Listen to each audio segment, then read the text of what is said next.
Hey everybody, it's Andy here, aka Montolio, and we are back for another Vintage League. And we got a spicy one today, guys. For all you vintage shops players of yore, we are playing some Kuldotha Forge Master shops today. We've got, you heard it, Metalworkers, Kuldotha Forge Master. Yeah, we even got the combo with Staff of Domination.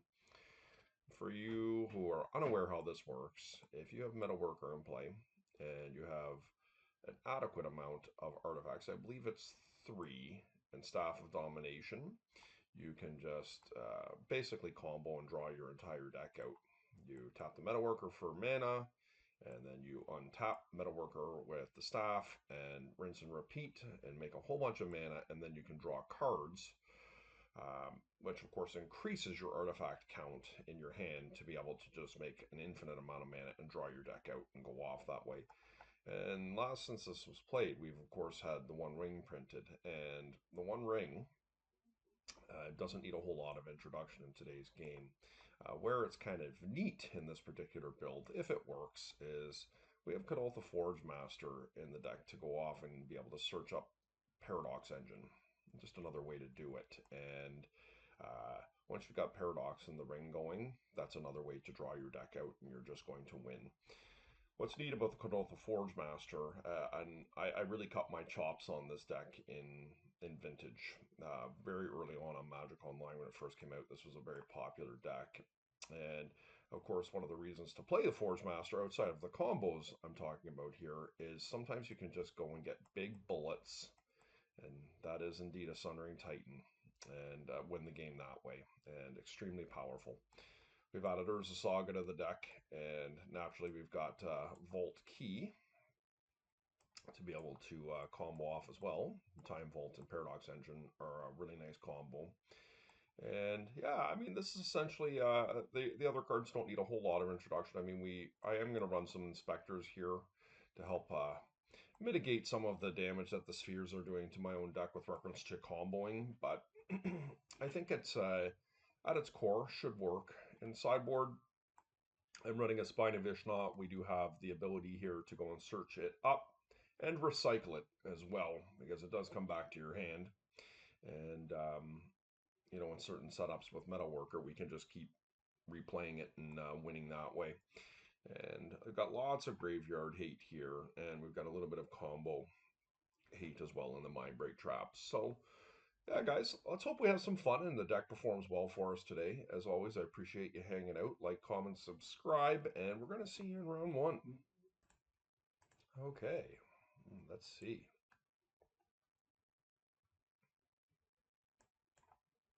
Luris of the Dream Den. We have a pretty strong start here.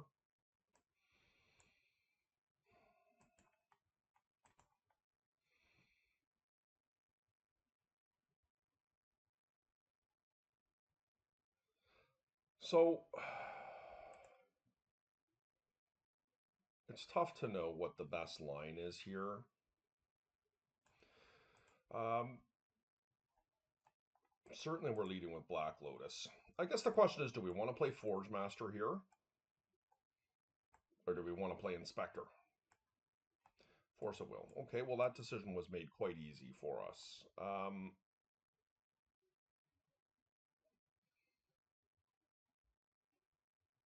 Do we want to play a Blind Revoker?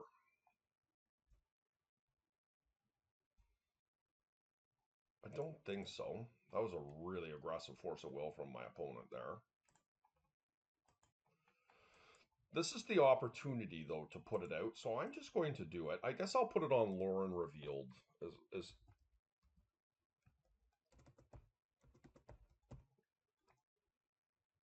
is probably the best to put it on here, and we're going to try and make sagas next turn. Saga tokens. It's not a bad plan B.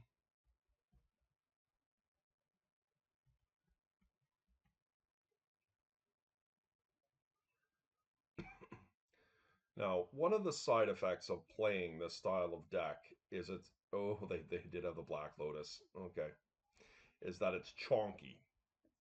And having cards like Forge Master, drawing Steel Hellkites or Worm Coils is suboptimal in a situation like this. Wow, my opponent's got a really nice hand here. Okay. Bowmaster blows this open. Okay. Really strong start from them. Lurrus, okay. Would love a Mox here.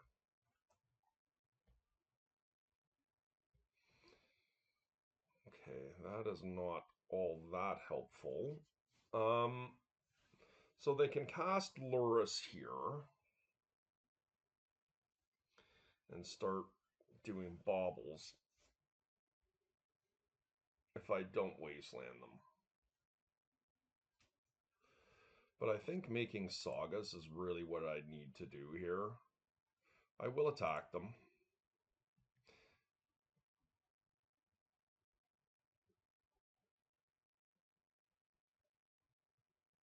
So they obviously have a lure and revealed in hand. They're the way they've paused there. And hopefully they do not find a wasteland here because we are somewhat reliant on being able to... They do have it, geez, okay. I was just about to say we are somewhat reliant on being able to find the soul ring there. Because now I'm pretty low on mana. Workshop? Academy?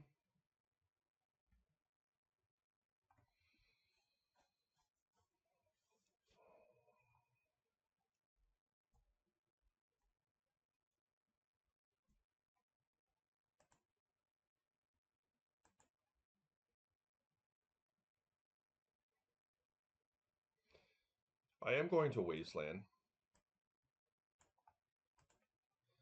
Try and slow them down here.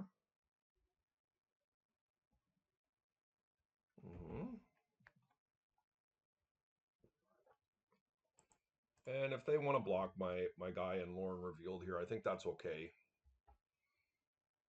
They're kind of putting themselves in a situation where the Dark Confidant does become dangerous if they leave it. So they do have a Lauren reveal. Oh, they don't. Interesting. Okay.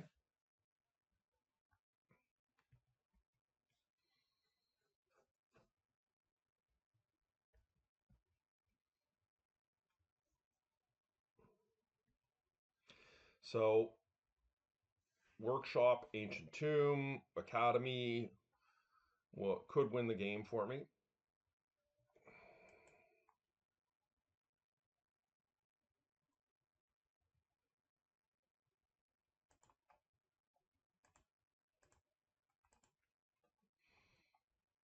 This is certainly suboptimal, but we can't win if we keep them we don't keep them off of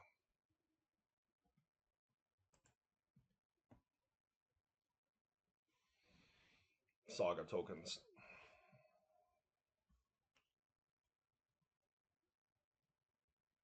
No.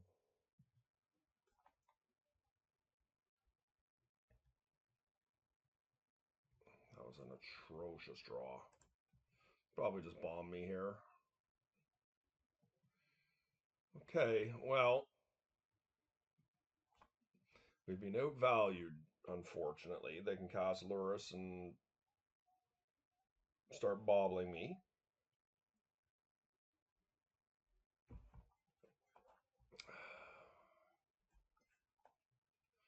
This is our window right here.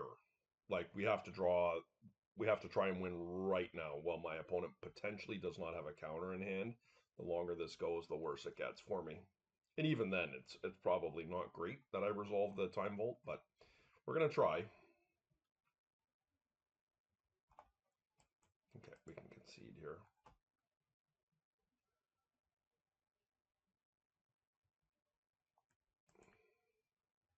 Guess I'll wait a turn. One more turn.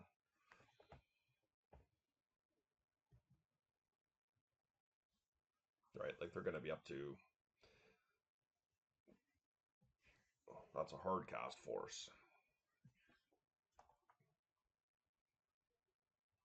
My opponent made an aggressive play with their Force of Will on my Lotus, and I never really found an adequate amount of mana to be able to play the game functionally.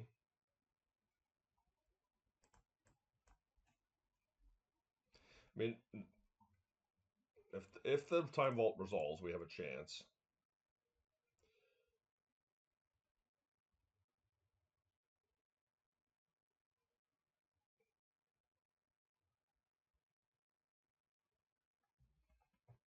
A hard cast negation here.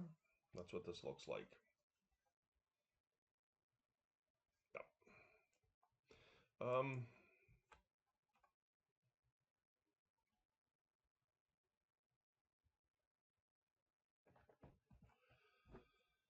Okay.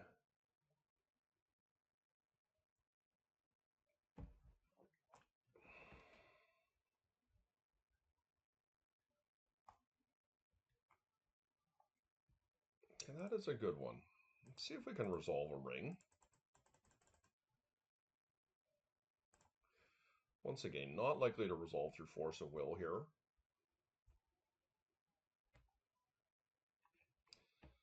Not the negation. Okay.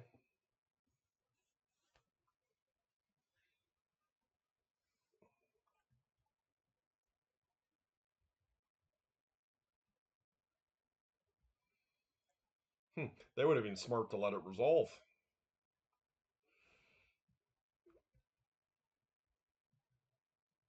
I mean, I guess I would have blanketed them for a fog for a turn, which is not irrelevant. Oh, interesting choice. Okay. They have a twister. Okay.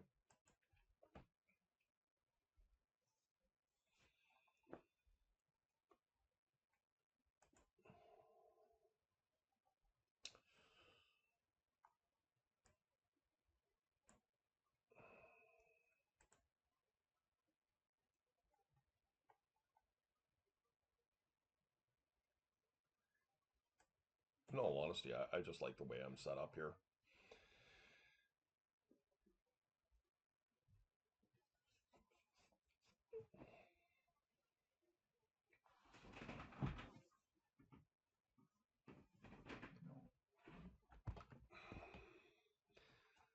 Let's see. I mean, I built this deck at around 11 o'clock last night. Just updating a 6 or 7 year old deck list, and as I said in the intro, I've always loved Godot the Forge Master, and I do think this deck has some chops. Like, now obviously, if I'm struggling with mana, the deck is not going to work. But I think in theory, this deck has lots of good interplay. I perhaps should have Crucible of Worlds in the deck. Somewhere we have a lot of flex spots in this deck. I just wanted to maximize out on Metal Workers and Forge Masters to have the optimal watching experience as to what these cards can do, if anything at all.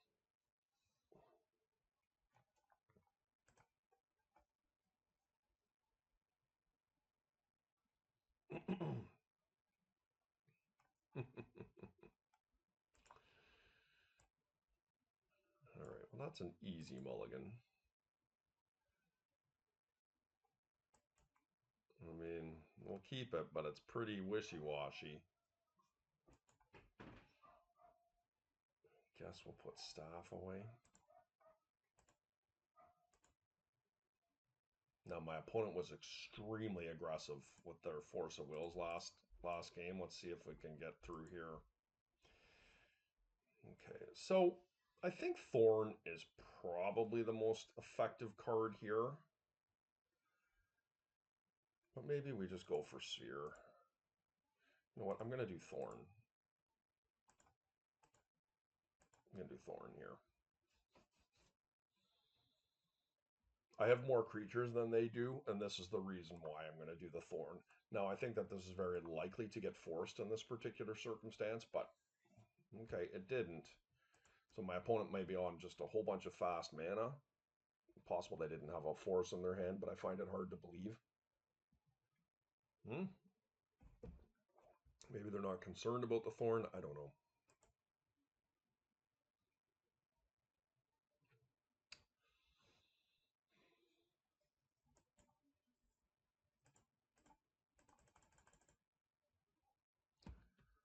See if this gets countered.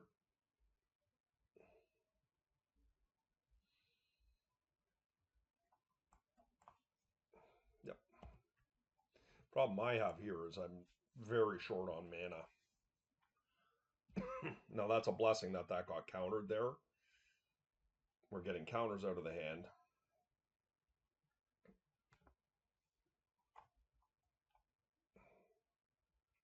Jesus. All right. Well, this is bad for me, guys. I mean, my opponent is going to run over me in quick order here, almost assuredly, with the Dark Confidant in play. And Wasteland is a real tough one for me. They've got Saga going. Okay, that doesn't do anything. All right, well, that's, I guess, good for me. Now, if I can find a land here, or a key,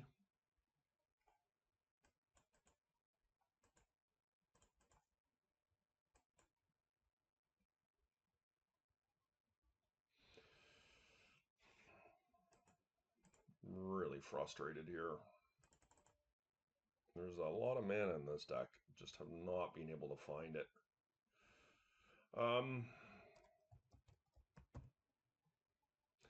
I guess it has to be Black Lotus this time.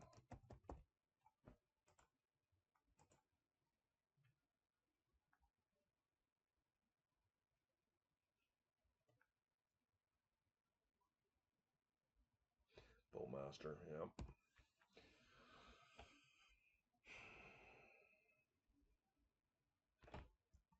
All right, well, Wasteland, there it is.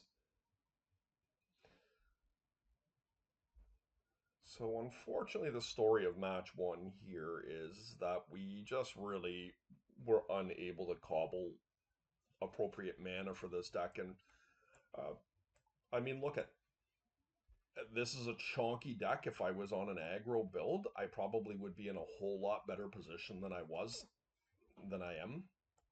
I acknowledge that, but the truth of the matter is, it has not panned out that way, and you got to pay a price for your deck building. But I will say that, I mean, this deck has a lot of mana in it, and we just have not found that side of the deck.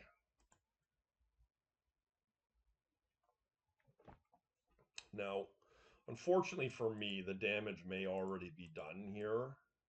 Well, I don't even know if I can cast that, right?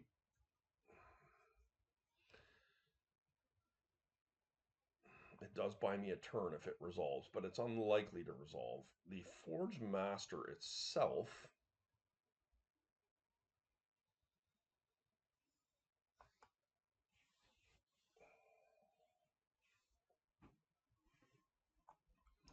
can hold the ground up. Maybe I just cast Forge Master here.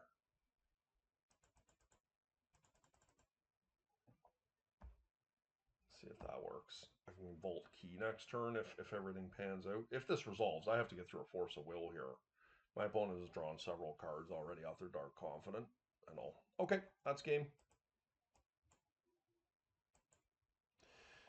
See if we can get the next one here. Okay, here we are in round two, guys. Lord of Lifegain is a bug player. And a little bit of a rogue bug player. Doesn't follow the traditional shells that you would normally see. But bug means Collector Roof, which could be somewhat problematic for this deck. We've got a lot of combo pieces in our deck that are impacted by it, but it's not the sole end all be all. That is a Lurrus of the Dream Den. We're going to keep this one. There's a nice looking hand. We have some mana, believe it or not, which is quite exhilarating. So we did win the die roll. What I'm going to do is I'm likely going to play out my Mox Ancient Tomb. And I'm going to play Sphere Resistance and hope that that resolves. And then we will follow that up likely with a Conulgent Forge Master.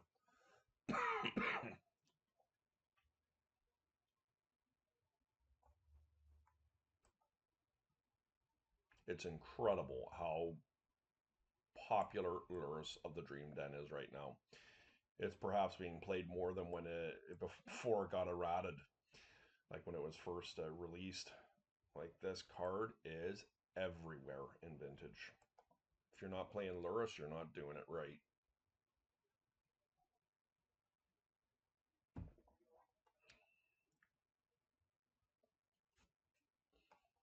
Okay.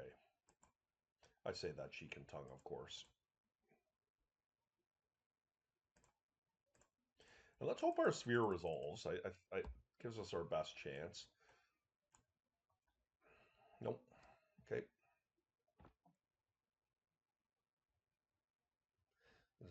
Wasteland would be fine, but not great.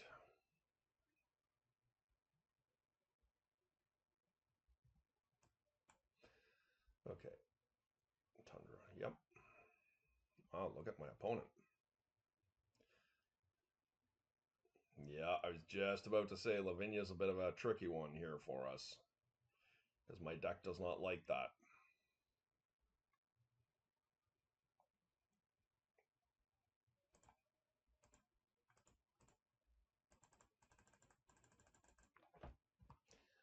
Should resolve. And we're kind of on the creature strategy here. I guess if we can resolve one more artifact, we can actually Forge Master. Okay, they had a Swords in hand. Not ideal. An Arcanist, okay. So we're losing pretty badly here. The Lavinia is going to give us a hard time.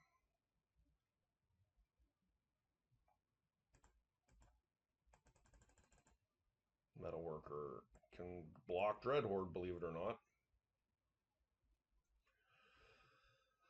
I'm going to play the Academy out.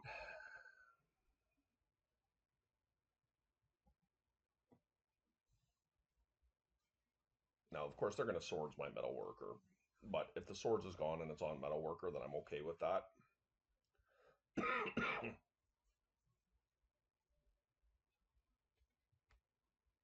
Yeah, we're going to have a hard time winning here. I guess the ring does do some work for us here. If I can find a ring off the top.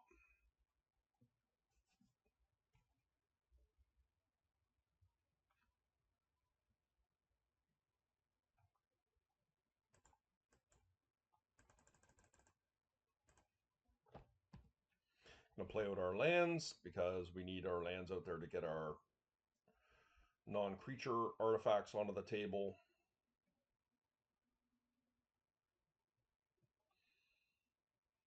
Yep.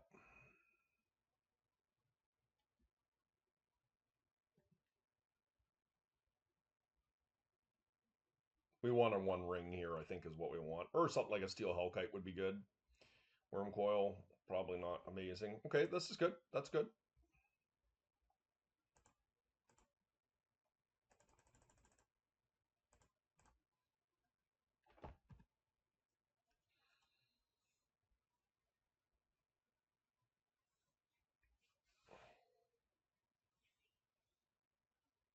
Could hard cast a negation here if they have one. Okay, it's in. This does set up some potential shenanigans per Paradox Engine. So there's Lurrus next turn.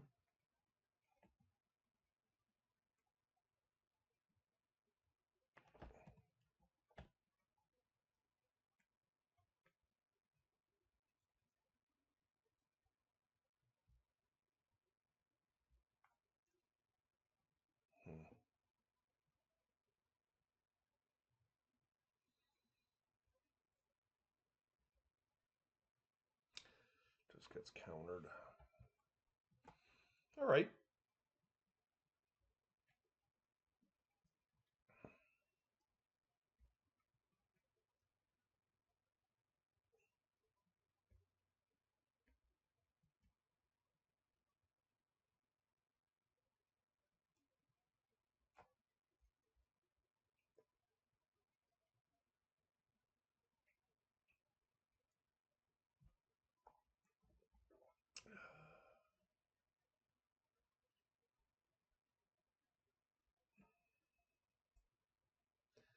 But here comes Luris. I cannot stop that.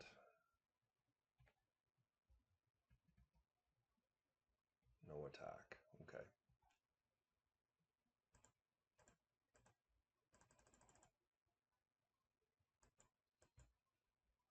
We need some help here.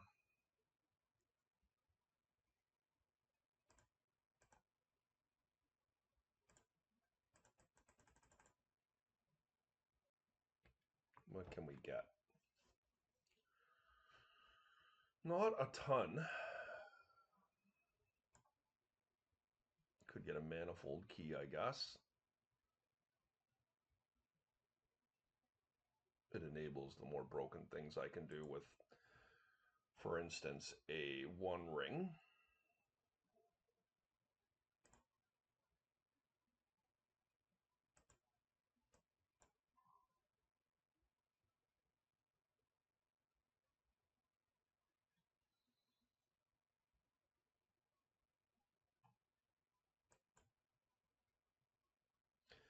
Lauren Revealed does scare me, hardcast Lauren Revealed. But I feel like I just need to save this mana for Urza's Saga.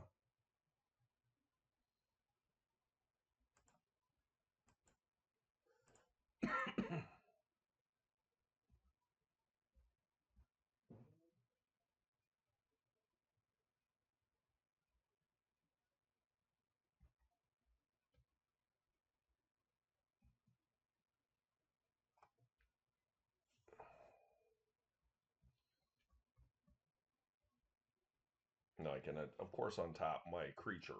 They're going to swords me here with their Dreadheart Arcanist.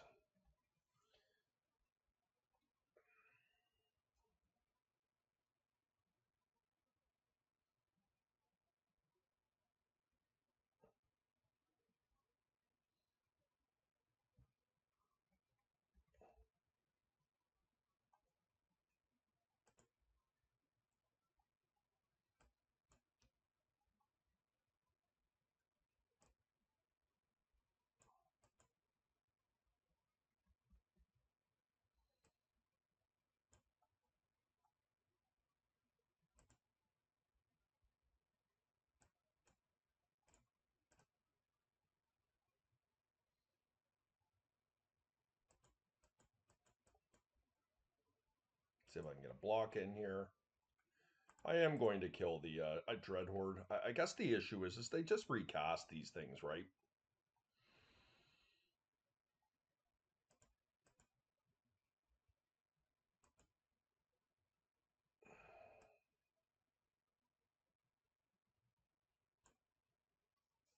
So maybe I should have wastelanded them.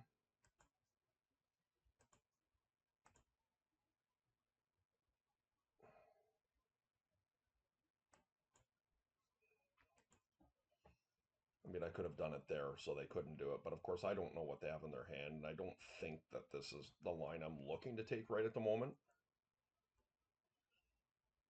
I'm hanging around here. Okay, this is my best draw. If I can get this to resolve, it's going to be very good.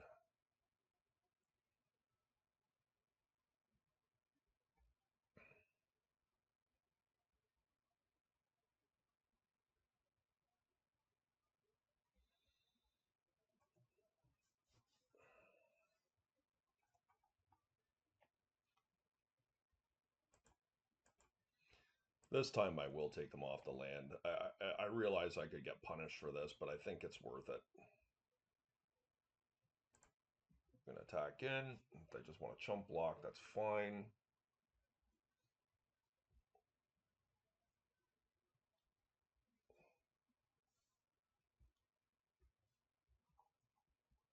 But that's the power level of what I'm looking to get into play here.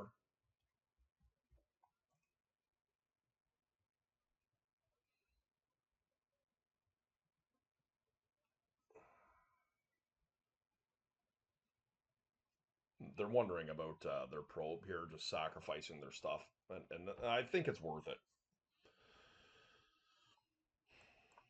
And I'll just block Lavinia. Yeah, like this is just profitable for them in all regards, right?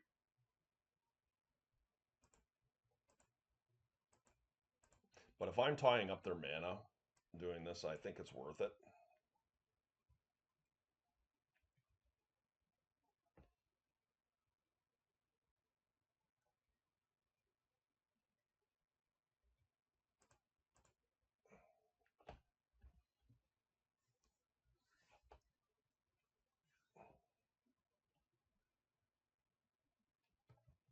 Just recast Lavinia here is my guess.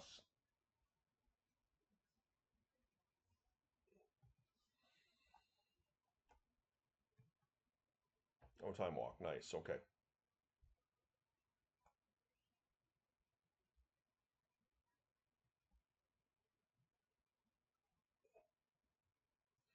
Yep. So I am losing now. I've been walking on thin water here for a while. But I do have outs here. Like I've got a lot of outs. Time Vault, One Ring. So they do have a swords here. I mean, I think it's worth it casting this.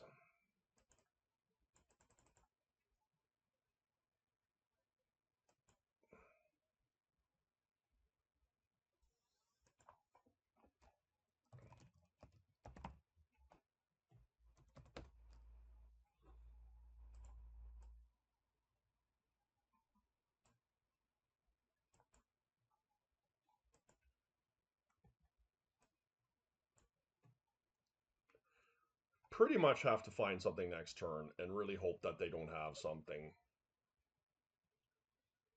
to counter my play.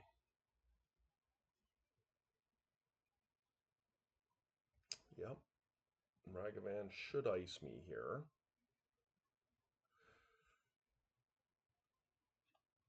They're going to swords me, put me back up to 14. I take 8.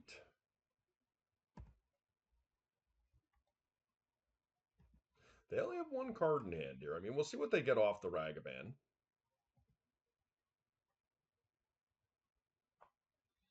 Or shop. Oh, I'm glad they got that, because that's what we were about to draw.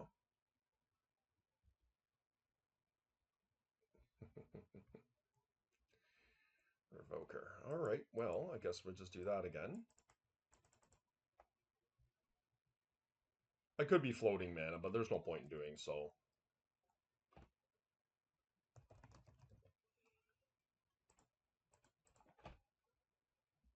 Here we go. So this genuinely is my last turn here if I don't find something.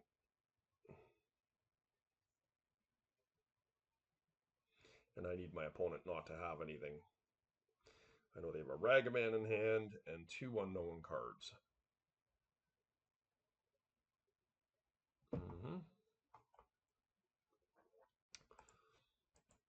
And once again, they can attack full on, really. I mean, I will block the Lurrus, given the opportunity, but the other 3 I can block. But they just recast their creature.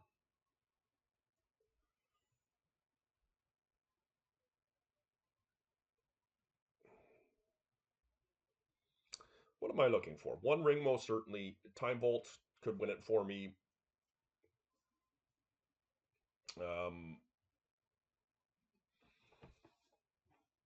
Wormcoil Engine.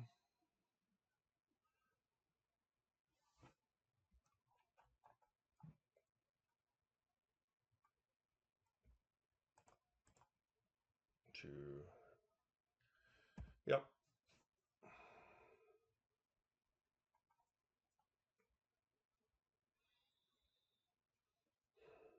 Did I try and slow me down with Sphere? No.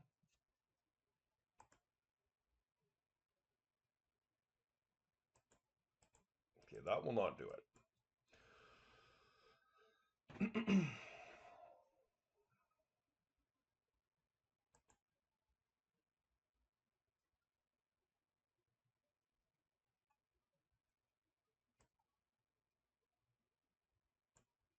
Maybe I want a Soul Guide Lantern here.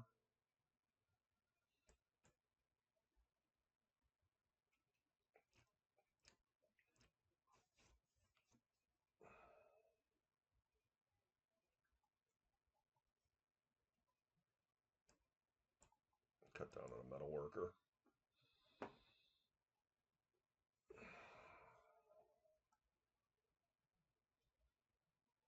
Could cut a staff here, but I kind of want to try it out.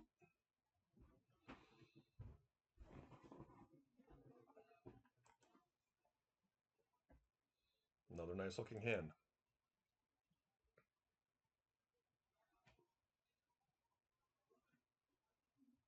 I think I'm going to play Metalworker here. The problem if I don't play Metalworker is I get wastelanded, and I could get locked out of the game under my own sphere. So we're here to play Metalworker. Look, this is a weird line where it's like you're playing out a creature and passing the turn and just praying that your creature survives. But that's what Metalworker is. I got Lotus, yeah.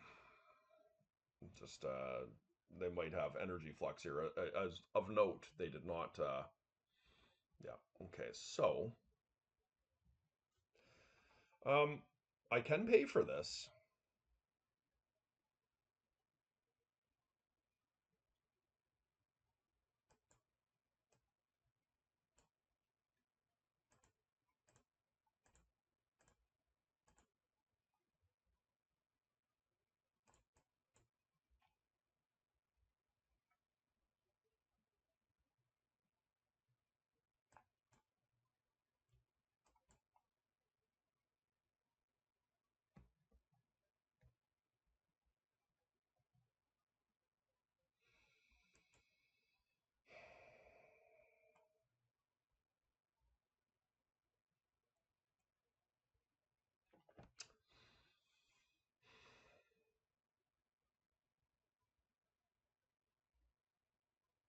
Too bad I can't get that Paradox Engine in.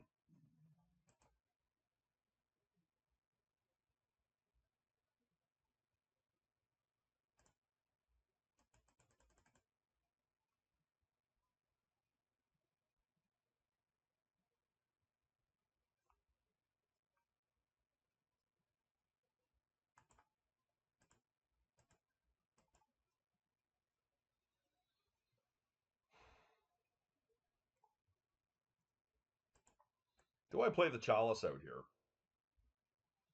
I think I'm not going to because I want all the mana that I can get next turn. It's a bit greedy because if they play out fast mana, I'll feel...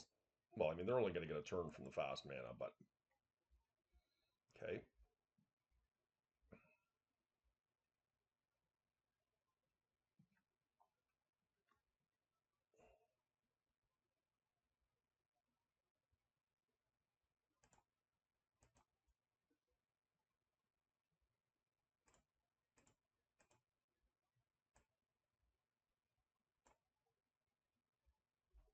How interesting is this, guys?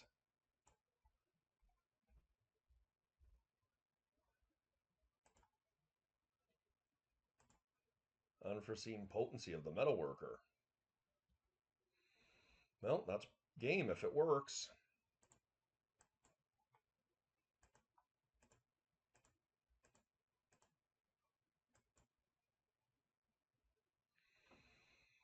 It's 10 mana. So I could play... Now, the issue is if they have Force. So I could play this out. And the following turn... No, I just win, right? So we'll play Sphere to ensure that the Paradox Engine resolves. Then we'll untap my Metalworkers, both of them. So they have to counter this. If they have two counters, I can't beat it.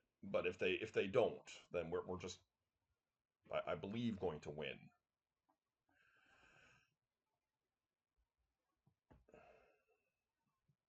The Sphere, I'll let it die to the energy flux the following turn. Okay, they do Force. Okay, that's good. Now we're going to play Paradox Engine and hope this resolves.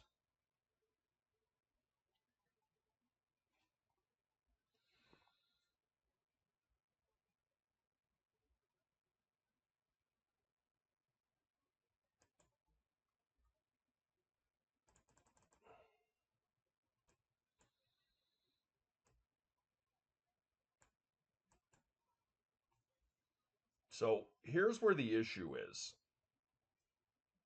I'm going to have to let some of this stuff die.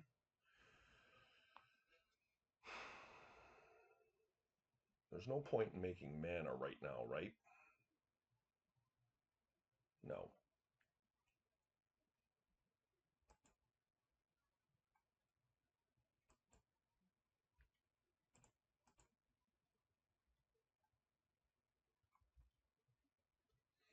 So I can't pay for all this stuff. So what I could do is I could pass turn.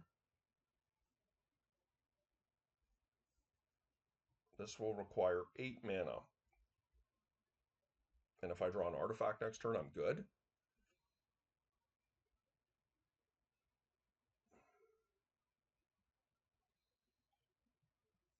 Yeah. Okay, I'm going to pass turn.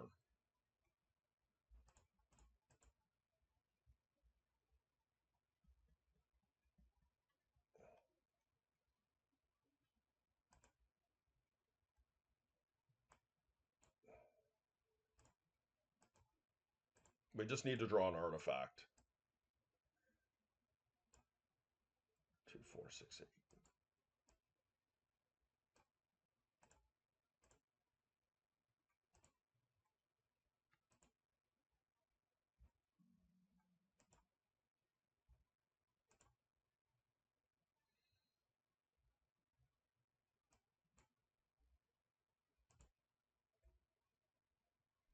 Okay, and we did.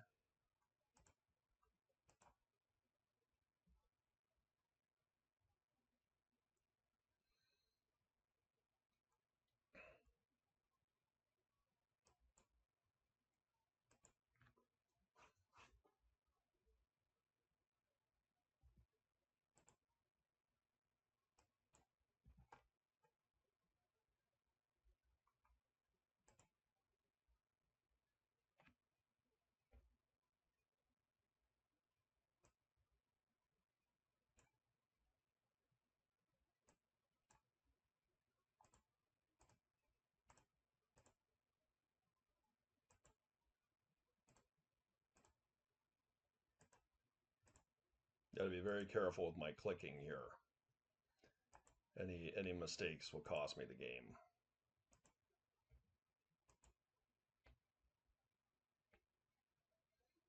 Okay, that's pretty awkward, to be honest.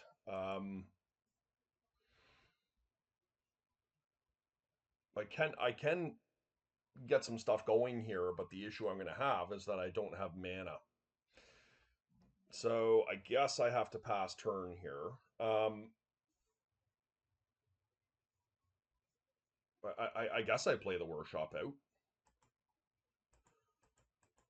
Maybe I don't. Maybe I protect it.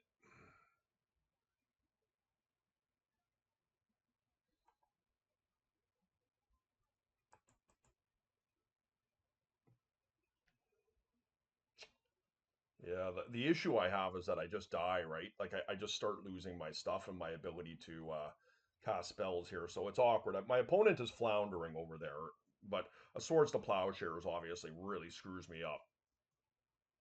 Oh no! Yep, okay. Well, that is pretty big.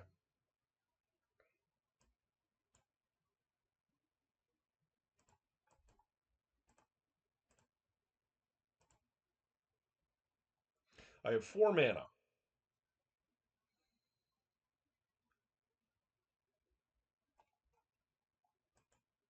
I can't keep everything here. I think probably what I do, I really just can't let the Metalworker go, right? I have to keep the Metalworker. What's more important, the Time Bolt or the Paradox Engine? I'm gonna have to let Time Bolt go.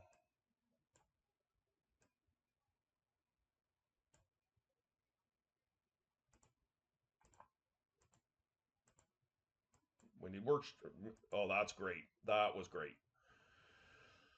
Okay, so I mean,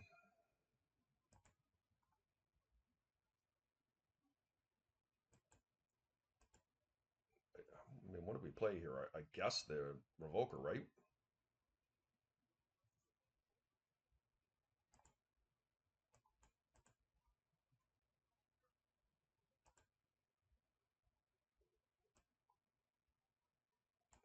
extra mana here. What do we put this on? Black Lotus is gone. Put it on Lore and Revealed, I guess. Do this again. And I guess we're going to play a One Ring. We're just going to hope, guys. Like, this is the combo. So if I can find another artifact that's really helpful. This is in play now. And we're going to draw. We did find. We're going to reveal. 2. And then we're going to play a Mox. That untaps everything. Draw 2 cards. Reveal. And we're going to cast that. Untap everything. Okay, so that's really nice. So that should do it.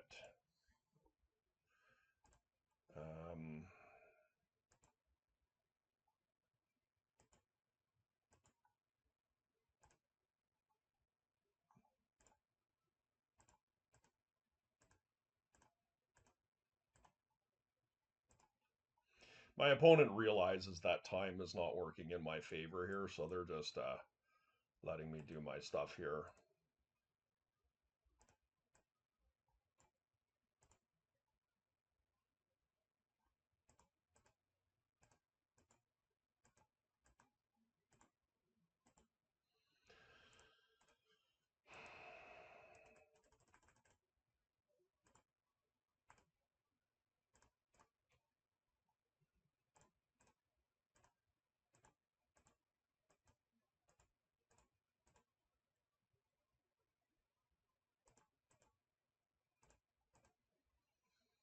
I guess let's get this thing in here.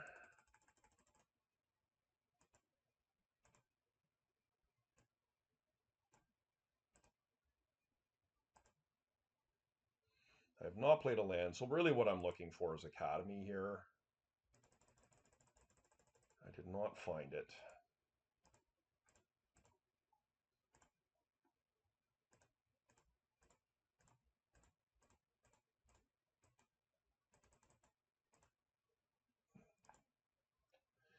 Okay, so let's do this here. I'm going to cast Hellkite. I'm just going to start casting things, guys.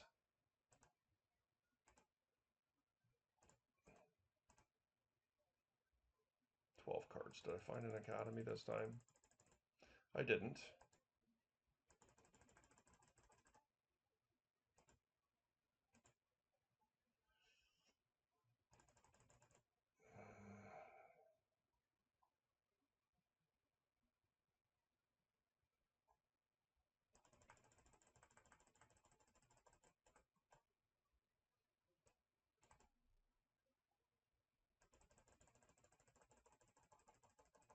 There it is. Well, have I already played a land this turn?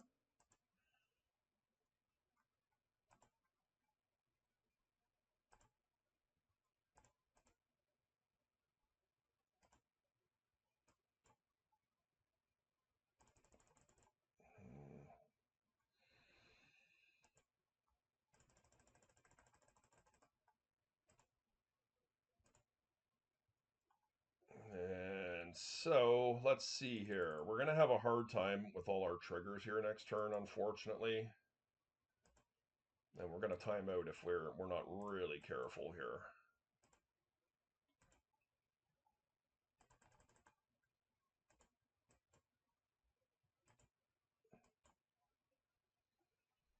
Okay, my goal is just to kill my opponent as fast as I possibly can here.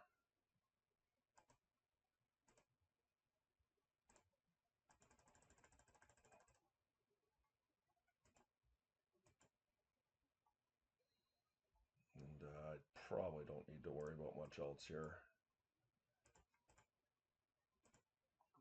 It's unfortunate that I can't get the Academy into play here, but floundering a little bit under the pressure of the clock here. My opponent's just letting me have my fun, and I don't blame them.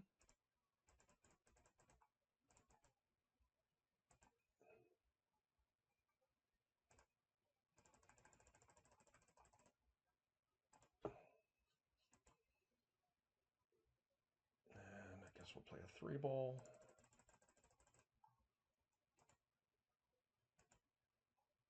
And I think that's probably more than adequate here.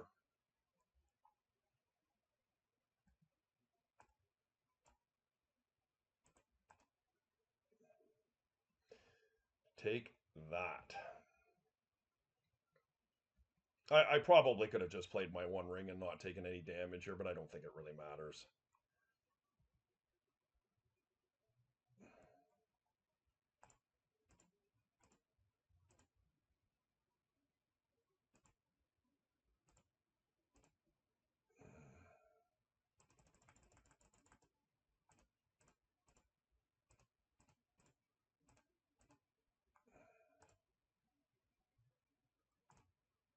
Oh my goodness.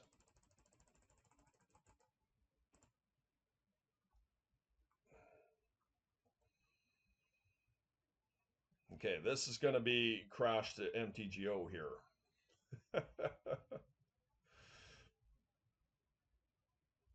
All right, so first things first, we're going to trigger all our stuff here.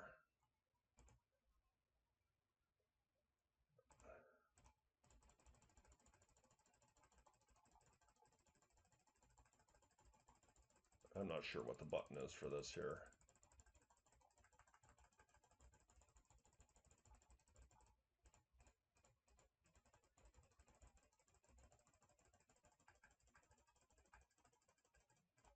Oh, what an unfortunate set of circumstances this is.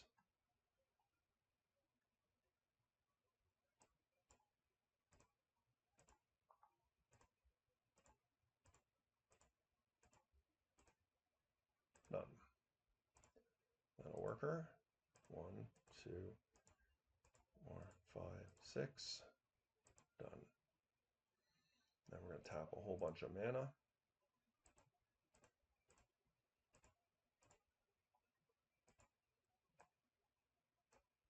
Three. Something like this, guys. Yes. 1, 2. Yes.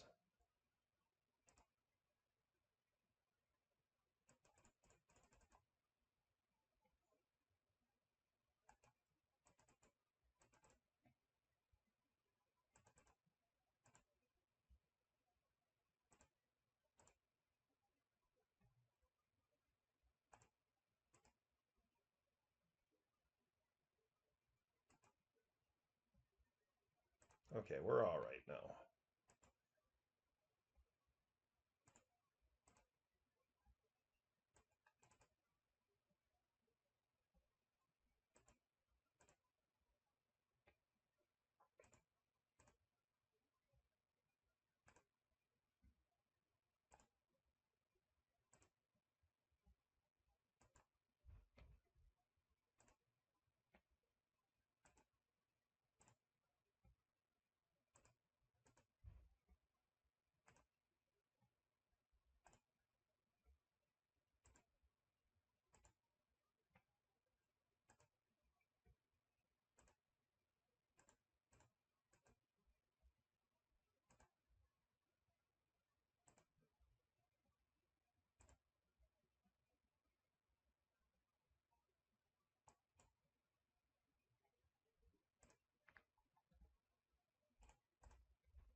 Okay, well, we probably lost the game on time here, but that was pretty freaking cool to beat a turn 1 energy flux. Let's see what we can do here on a beatdown perspective.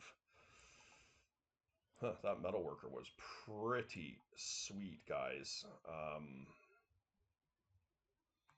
We are definitely on the clock, though.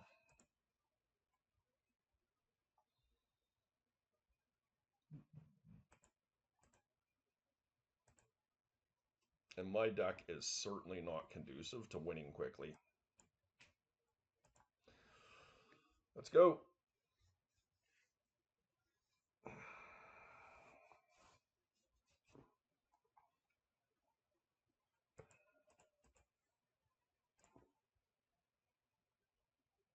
Okay. We've got creatures.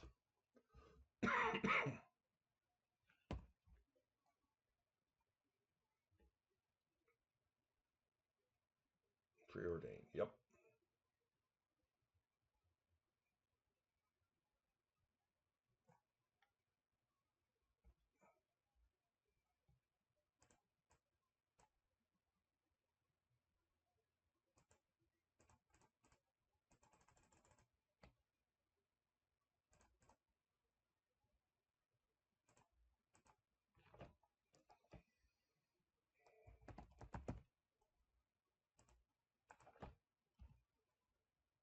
Not the worst start. I mean,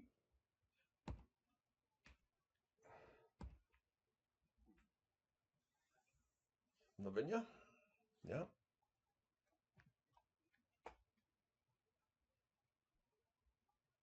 We need some help here right now. That is actually decent.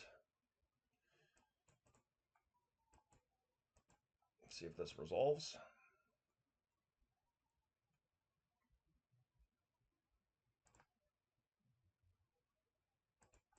Oh, can't do that. Oops.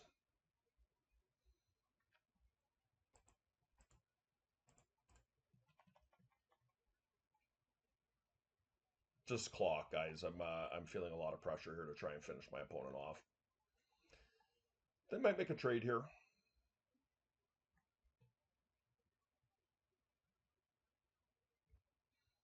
Now, Lavinia is definitely doing some work against me. There's not much I can do about that, but if my opponent does not have a land here,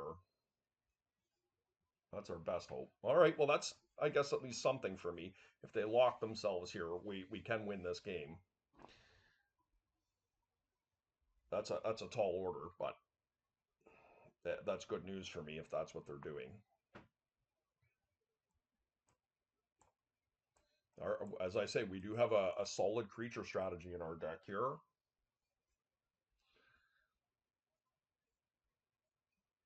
Like we have, we're going to have 6 mana here, but it has to be a creature. Okay, they found a land. This is swords. Yep.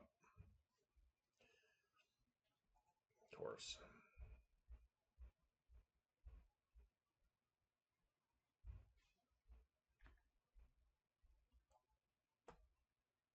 Yeah, well, not that one.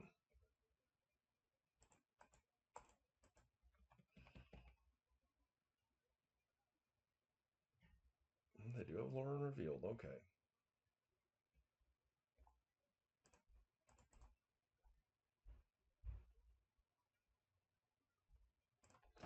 So we can play for energy flux for a couple turns anyways.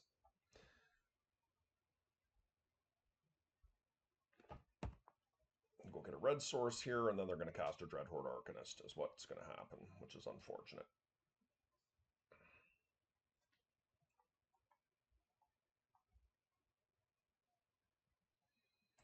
Not a bad draw.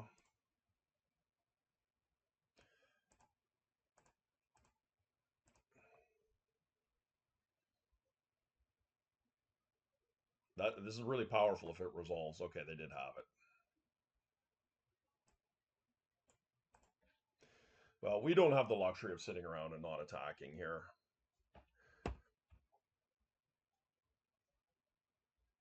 They're going to swords my guy here. Makes sense.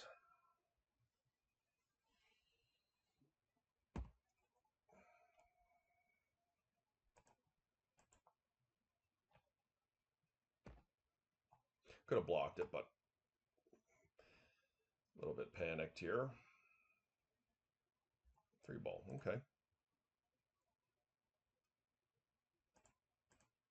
Once again, I can pay a bit of life here to do this. We'll attack for 1. 3 ball is strong here.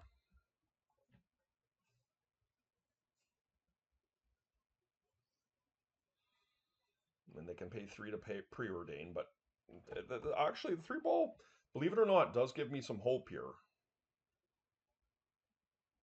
They are paying it, and I mean, it's good value regardless for them.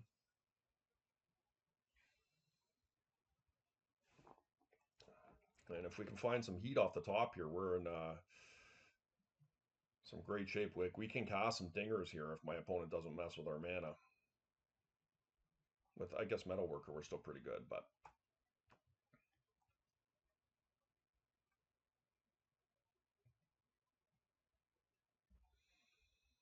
That is not the one we're looking for, but I guess any type of attack is pretty reasonable.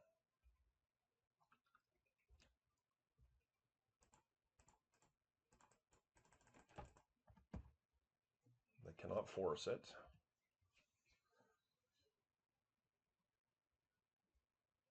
Efflux, yeah, that's going to get me.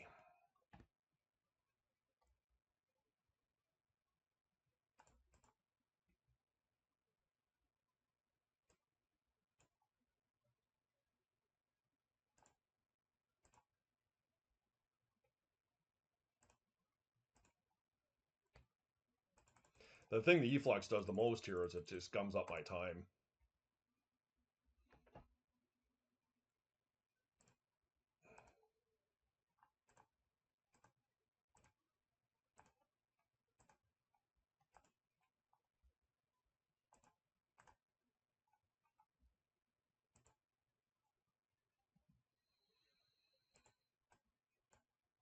They got me. Honestly, we would have won that game. I have no doubt in my mind if we had been given an opportunity to have another 5 minutes on our clock. Yeah, I mean, always been the issue with these types of decks that they're very manic, time consuming, and of course, Energy Flux caused me a lot of problems that game from a time perspective. I wouldn't have done what I had to. I wouldn't have had to gone through all of that if there was no Energy Flux. But just a tribute to the deck is like how powerful was that we beat a turn one Energy Flux with Metalworkers. Pretty cool. Okay, here we go. Let's see if we can get a match win here. Try and play a little bit quicker.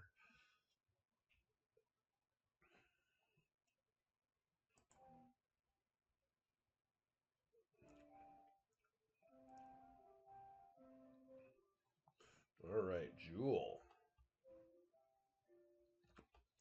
Could be a tough one for us, guys. I think 3-ball is more powerful here. Can't play around. Well, I guess what I can do is I can play Zero Resistance if this gets countered.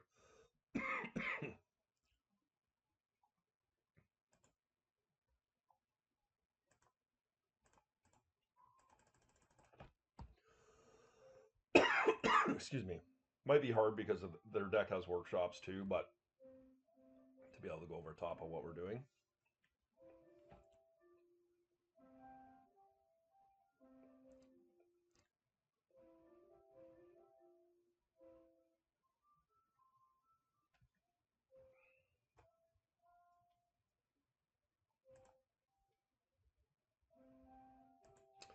I mean, I'm going to cast my ring here. It's going to help me out finding some cards I need. Wasteland is pretty good. I'll get rid of the Ancient Tomb over there and go about our business. I am cognizant of the fact that we do have Ancient Tomb, Mana Crypt, and a ring in play. It's not optimal, but we're going to have to win some flips, and it's just the reality. Really awkward. 2, 4, 5, 6. And I'm going to draw.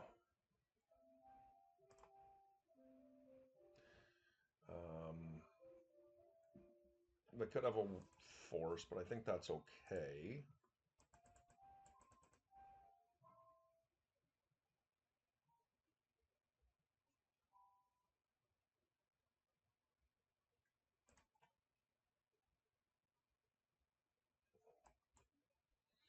Look, it is what it is. We just got to do it, guys. Hope it resolves. We're going to Wasteland. Oh, I played a Workshop, naturally. Okay. I mean, the Worm Coil was nice. It's going to keep us alive here in the least.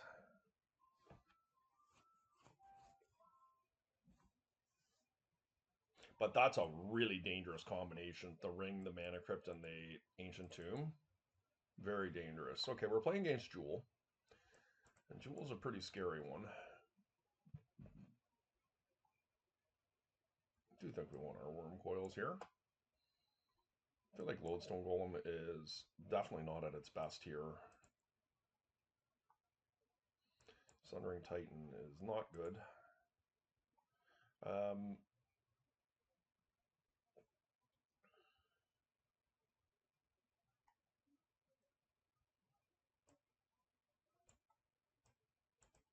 a couple Foundry Inspectors. Let's try this out. Okay.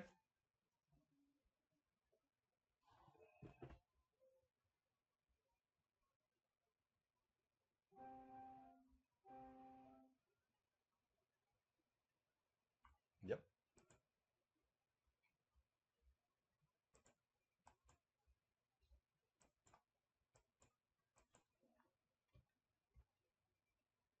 Into a ring, probably.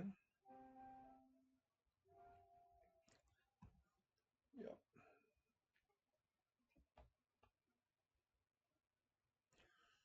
Okay, well,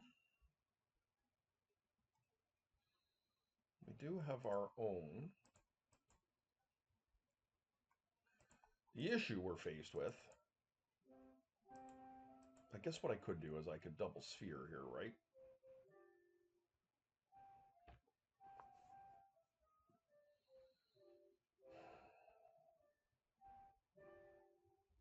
Yeah, that's got to be correct.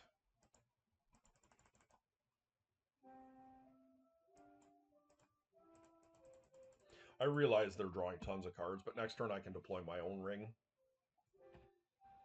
And this just is slowing them down on the combo side of things. I don't know if it's correct versus me letting, playing my own ring, but I could do that next turn. They're not going to wasteland me here, so.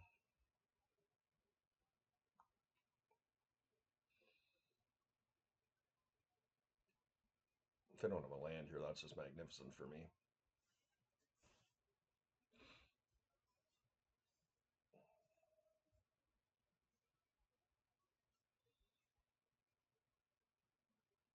To be clear, I am losing here. There's no doubt about that, but we're doing our best to try and stay in this one here. They still have a mitt full over there. That sphere is doing their work here.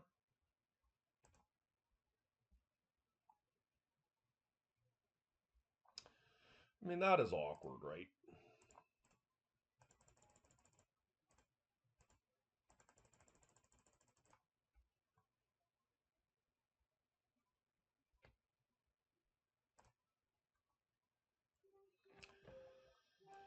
Your go.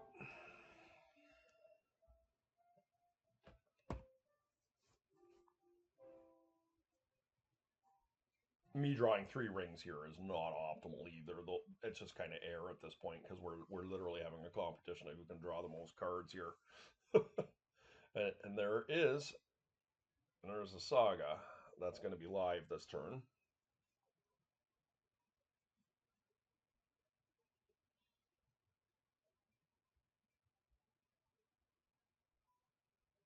Once again, I've got the trifecta of Mana Crypt, Ancient Tomb, and the One Ring. It's probably going to kill me.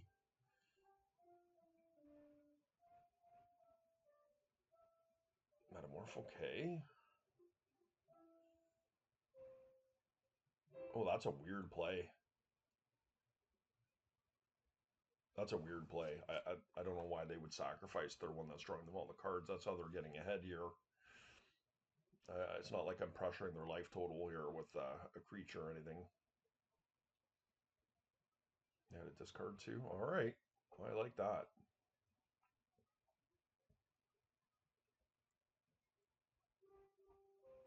Let's hope we can find something here that's good for us. Unfortunately for me, I have an inordinate amount of Mana Crypt losses. It's just mind-boggling how often I lose. It really is. I'm not sure how I accomplish it, to be perfectly honest with you, but I am most excellent at it.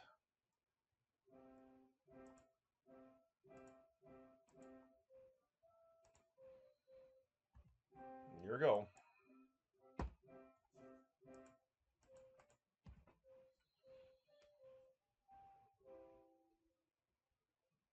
I played an opponent the other day, and I think they won something like 8 mana crypt flips in a row. Like, it was insane. I'd never seen anything like it in my life. The percentages of winning 8 in a row was like very low, and it won my opponent the game. The flips they won. Yeah, they're struggling under my spheres here.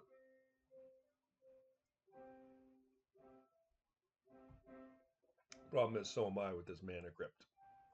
I kind of need something to happen this turn where, one, I win a flip. Number two, I need to draw something important, like a key from my time vault or something like that, to help me draw my deck out. I am also quite buried under my own spheres here.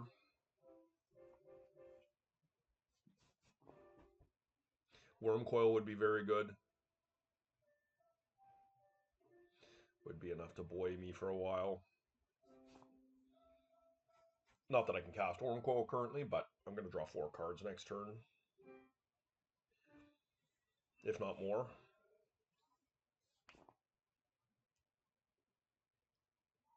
They've got a Metamorph here. Is that what that? Okay, well, wow.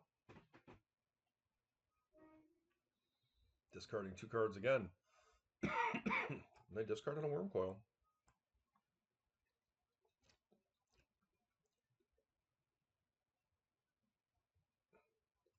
Like, we can gum them up pretty good here.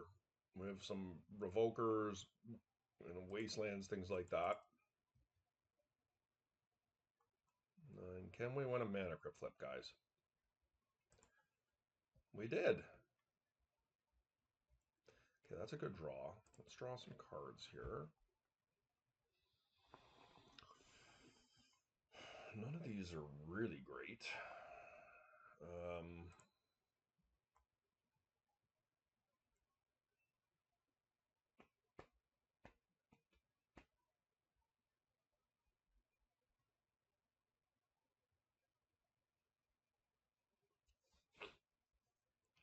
I feel like I need to play a ring here.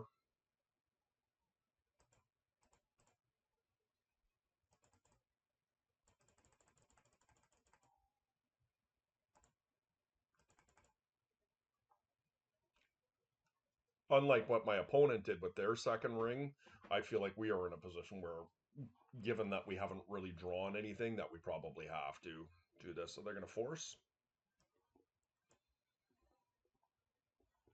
Yep, I can deal with that.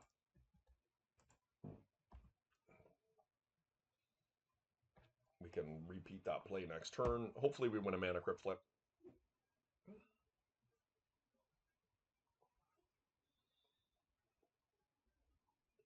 I mean, they can do a lot of damage here this turn. They do have a substantial amount of mana. The good news is we will have triple workshop now, which is pretty good.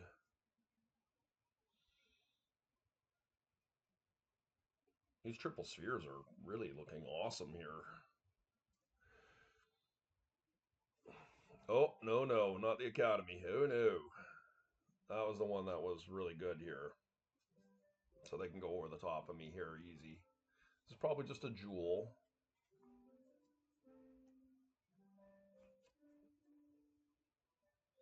Metamorph. Oh, okay. Another ring? Interesting. Okay.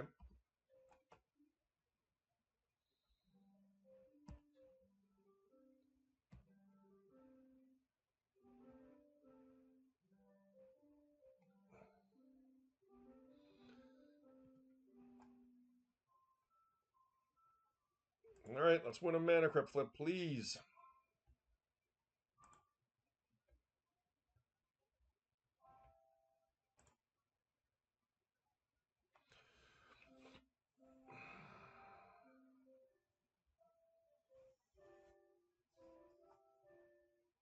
Sucks we didn't find a Wasteland for that.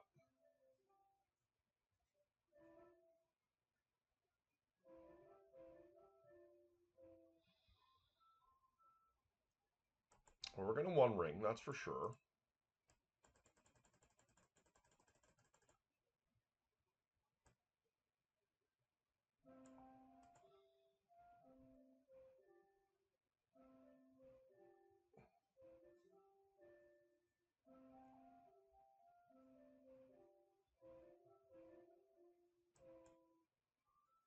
I think this works.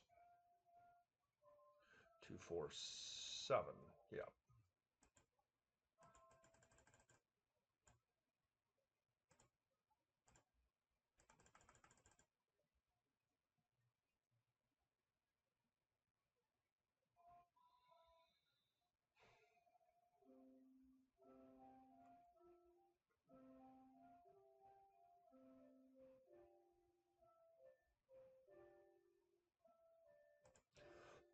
I was contemplating whether I wanted to play the Saga there or not.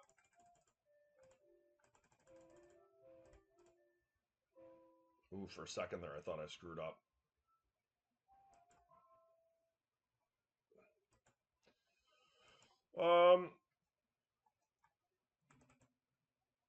No need to draw anything here. We can just discard Ancient Tomb.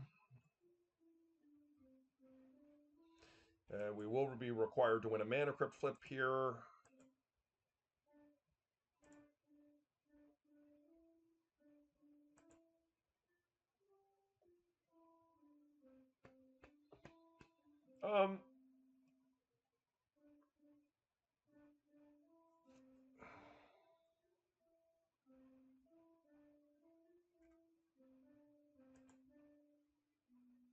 I don't think I draw right now. Do that during my turn, save one extra damage, but let's see.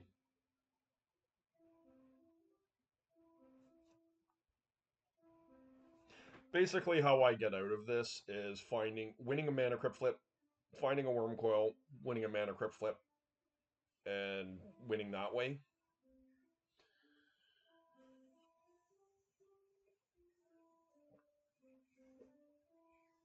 We have lost, I think, 4 out of our 5 flips.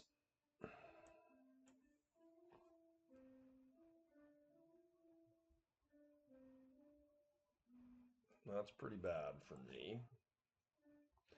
It's another thing that can kill me, but let's see if we can win a flip first. I would like to continue to try and play this game.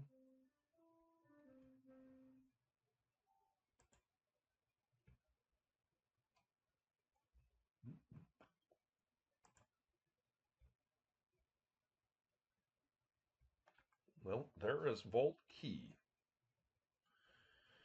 The issue we have is Mana Crypt.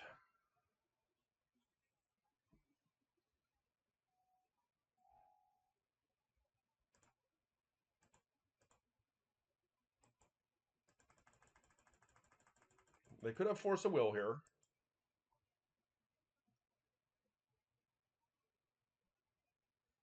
And they very likely do the way they're playing this. 1, 2, 3, 4, 5. So they can't hard cast it, but they can pitch. But I don't have the luxury of playing around that anymore. I guess Kadoltha Forge Master is a way I get out of this.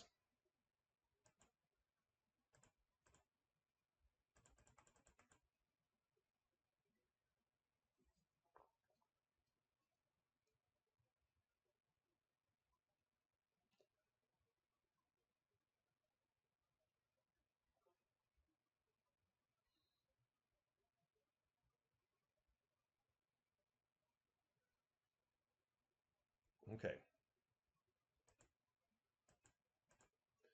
I guess this is what we'll start with.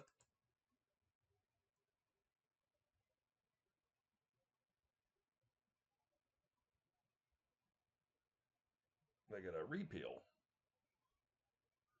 Not a Wara. Yeah. Okay. Well, I can't stop that.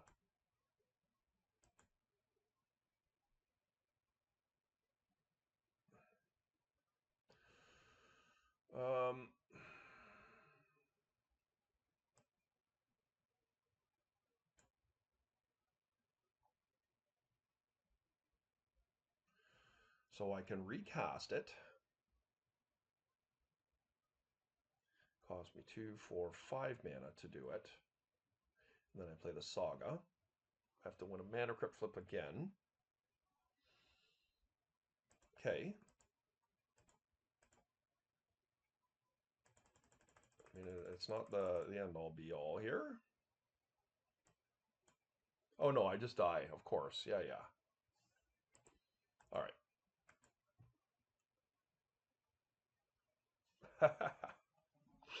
Funny game. I won't lie, I am enjoying this. What I'm not enjoying, though, is the trifecta of Mana Crypt, Ancient Tomb, and the One Ring. It's pretty awkward.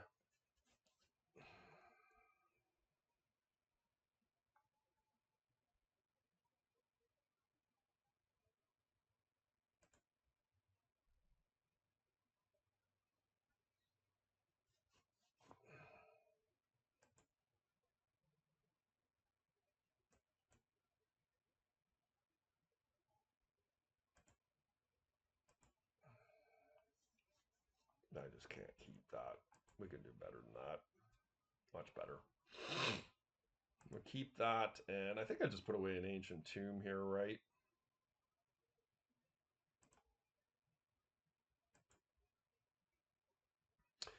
The Mindbreak Trap allows me to play out my own ring first.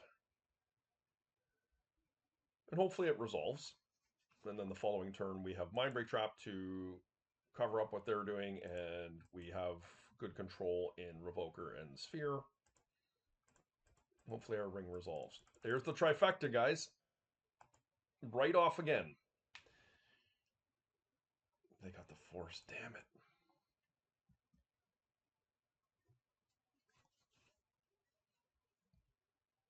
Well, 1, 2, 3.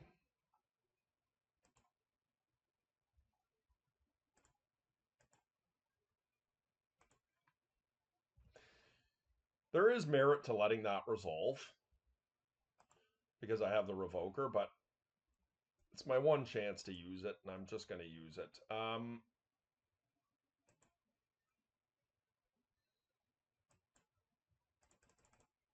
going to put this on Mox Opal. And I'm going to play a Sphere Resistance here. Here go.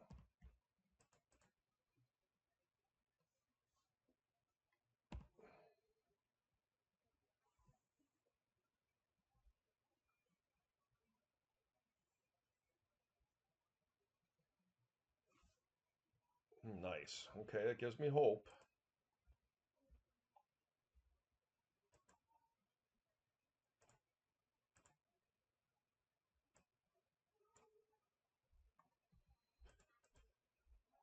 All right, let's get in. Their Mana Vault and Ancient Tomb versus my Mana Crypt. Let's see how it goes.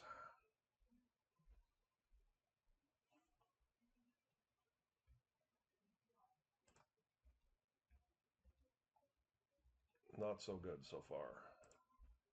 And that's an awful card for me to draw.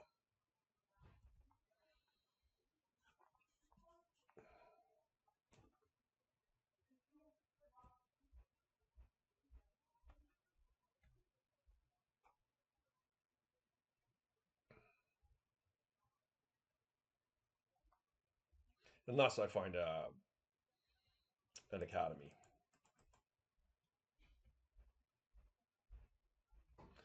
I don't know what to say, guys. I have been both blessed and cursed with the Mana Crypt here. I have been blessed to draw it my opener because it's a very powerful card. Inversely, I have lost almost every Mana Crypt flip that I have come across. So it's very difficult to win games when you lose every flip. What can I say?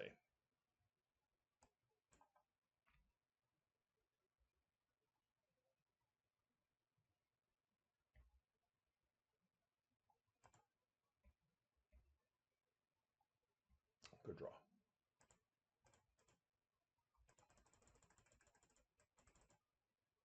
So hopefully you can resolve it here. Should be able to. Metamorph is a thing. Okay, they've conceded. I don't know that they should have with Mana Crypt here in play and me losing life. I think it was probably worth their while to try and play that out. Okay, I would have had a Forge Master, but yep, we got one on the board here. We'll take it. Okay, here we go. We're going to keep this one. Answer to Bizarre. Not far off Worm Coil here. We've got Staff for some late game. Okay, that's going to be pretty good against me. Yeah, particularly in this instance. Let's see what they are, but Wormcoil can pull some weight against some bizarre strategies. Okay, Dredge. Hollow one, yep. Good start from my opponent. The Chalice is really the key for them. We have to hope they don't have a second Bizarre, and we might be able to get back in this game.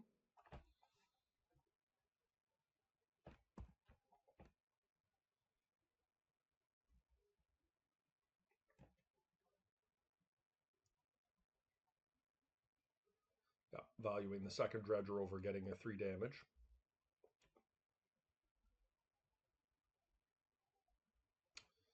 Okay, I think that's pretty advantageous for me here. I guess they can eat the Silver Smoke next turn.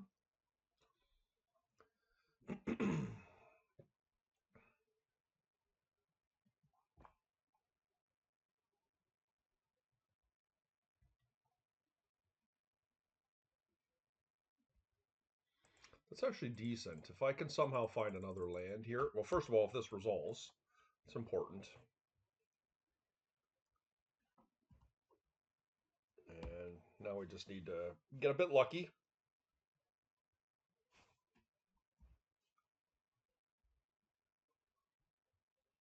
Okay, they did do it.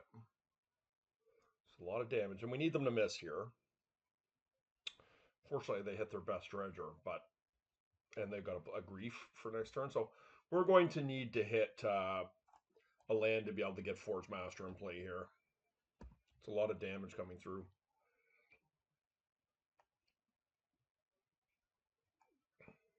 Even then, I'm still in bad shape, but Wormcoil is even better if I can get that into play. Ooh, so close. It does work.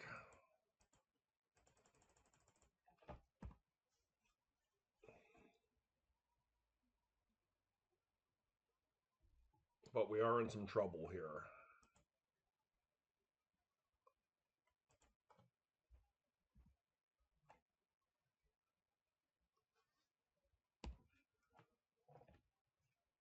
We have not had a Forge Master showing so far in this particular league, so unfortunately this is not a spot where it shines at its best, and us having the Wormcoil in hand is a little bit awkward. But, okay, they didn't hit. That's really lucky for us.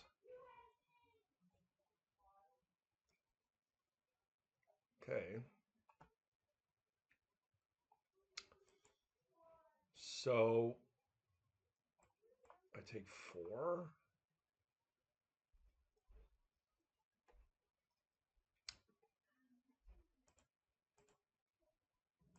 I think I do it like this. I mean, I could take 1, but the problem is if I find another, just a 1 mana source, I really need that Inspector. And I also wanted to sacrifice fodder here for the Kuldotha.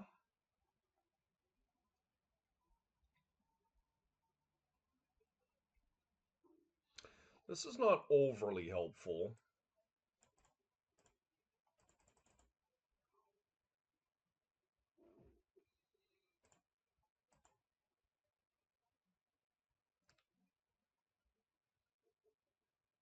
I could negate that, I guess.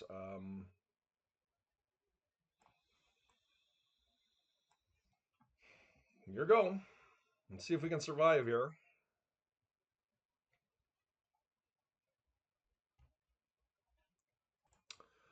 What I can do is I could get a 1 ring.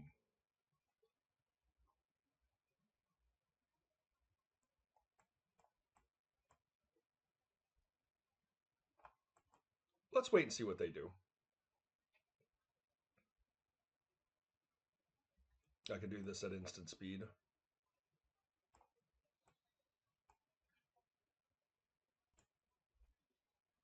Okay.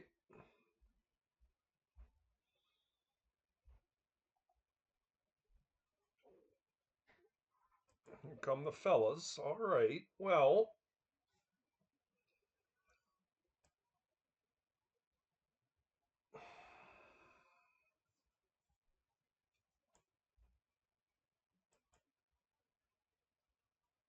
the amalgams are coming in.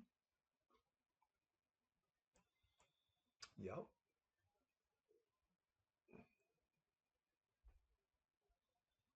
They are going to get my worm coil, which is unfortunate because I would have been able to play that out next turn and would have been very, very good for me.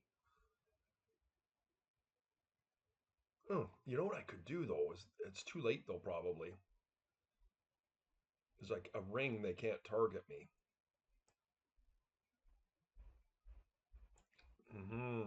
That might have been a mistake.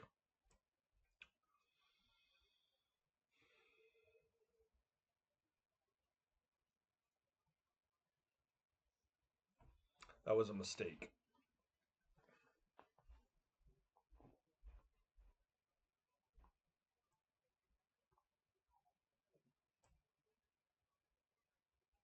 Yeah, that was a very costly mistake, to be perfectly honest with you.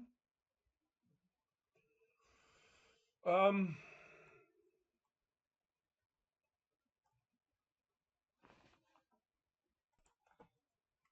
Frustrating I made that error.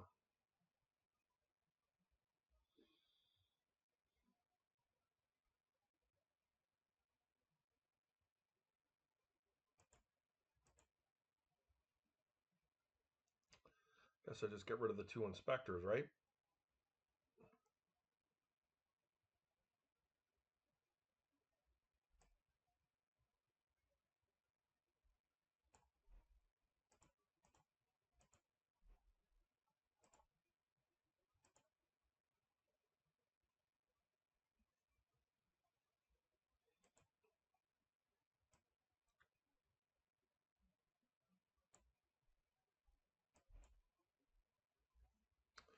Now, another thing I could do here is I could staff my opponent out.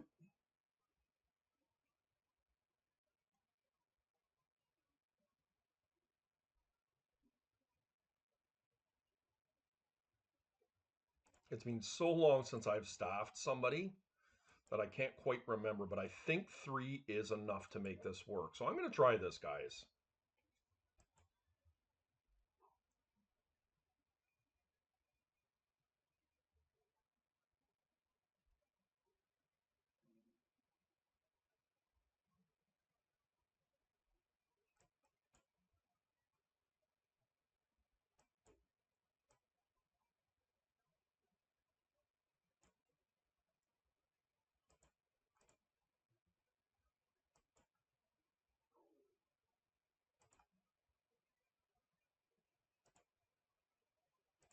Very exciting.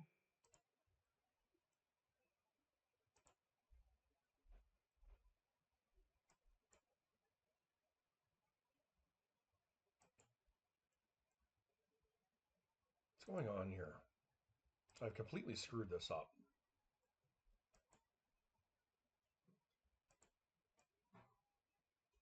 Sacrifice 3 artifacts. 1, 2, 3. Yes.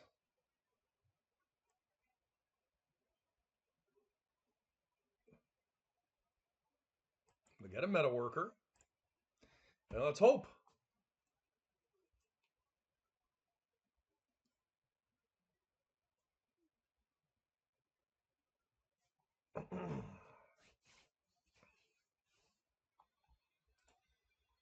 This is a very, very time consuming process if it works.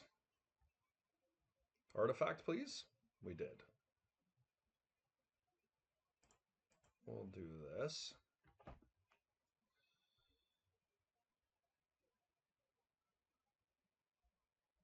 Let's get a soul ring, I guess. Yeah, just the most mana we can. Okay, let's start making stuff here, guys. 1, 2, 3, 4. Okay, and then we're going to tap my creature.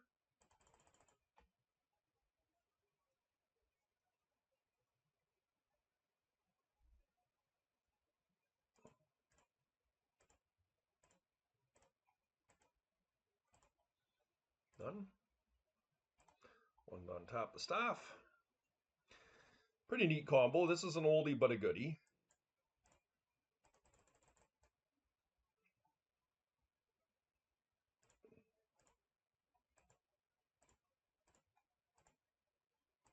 There we go. Tap the staff.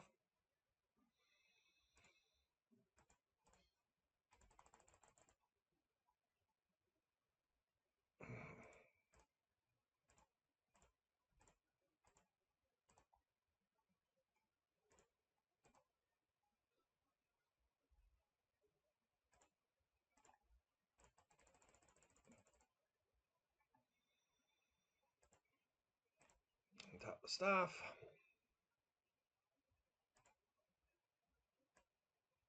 Untap target creature. Very time consuming. Like, we're going to burn 10 minutes off our clock doing this.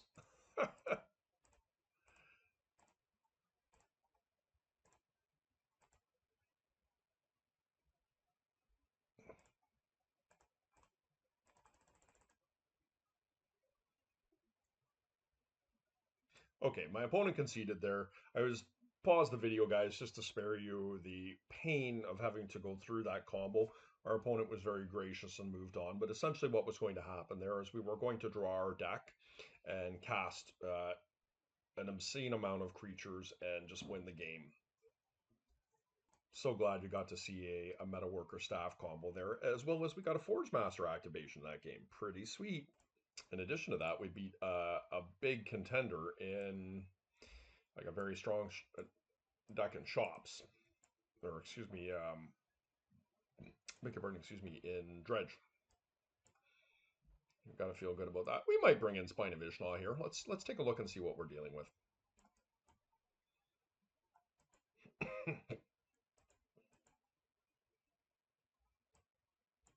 Do like Foundry Inspector, probably not necessary. Sundering Titan is terrible in this matchup. Need to make a couple cuts. I do think Seal Hulkite is probably worth considering here. I don't think we need the staff combo here. I do like Paradox Engine as a big out.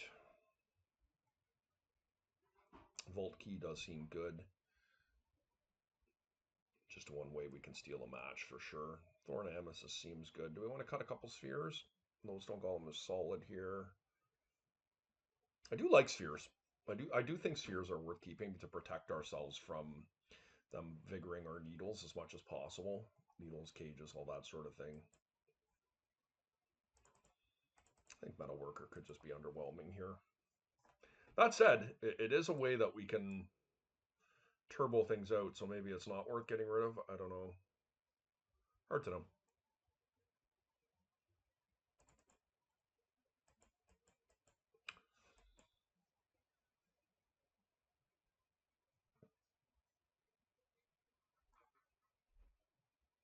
They can just do way better than that.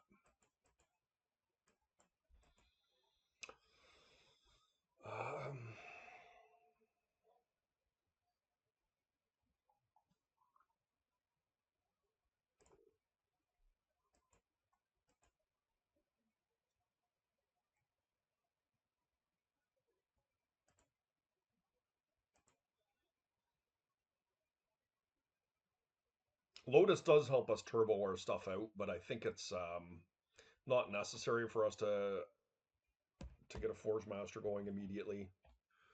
I like the permanent versus the boost of the Lotus.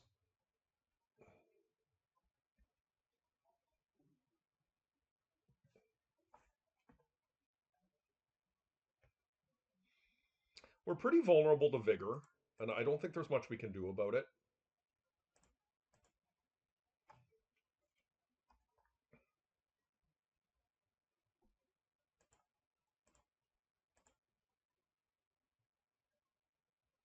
This is the least important of the two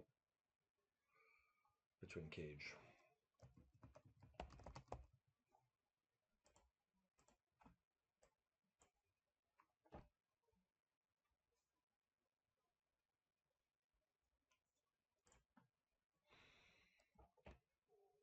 There's just not much I can do about it.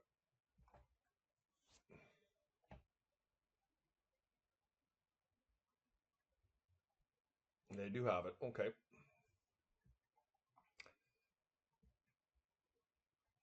The good news is we have the wasteland here. I could have diversified myself, I suppose.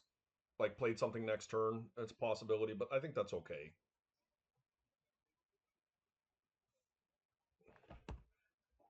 Now, if they have a second Bazaar here, that's they're going to be game for us for sure. But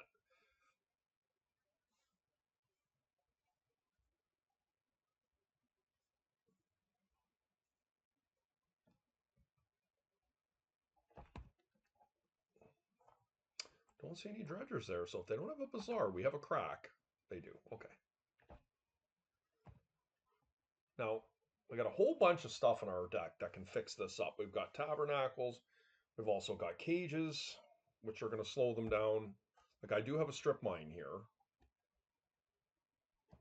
But, of course, we're under quite a bit of pressure.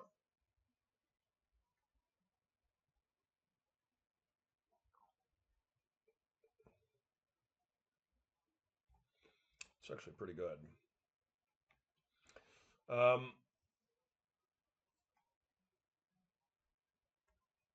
Yeah, I guess I have to one ring here. I just can't take a gamble. It's awkward, but this is the card that can get us out of trouble here. Okay, another ring does buy me time.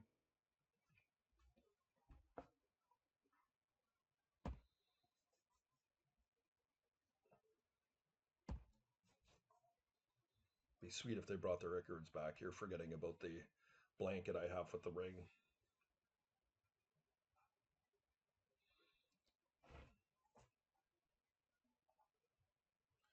Those chills cannot target me.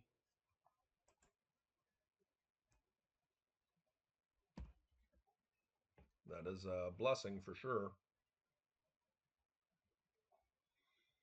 They probably will put an Icarus into play just because they've got an amalgam here. The amalgam still will come into play at the end of the turn, should they choose to do that. No, they didn't. Okay.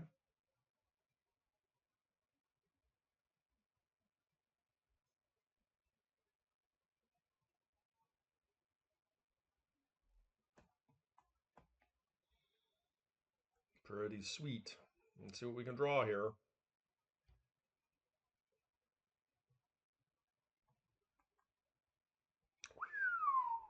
Okay.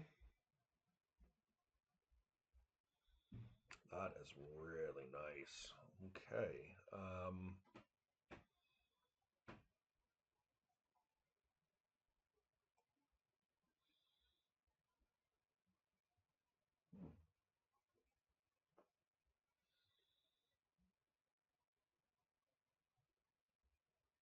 No.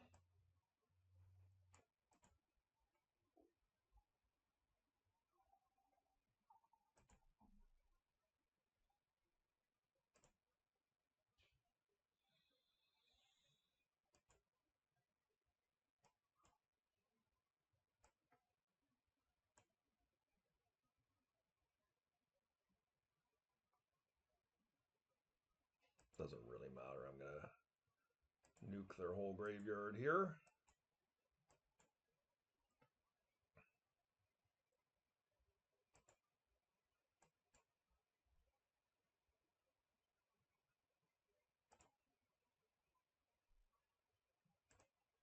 There we go. All under control.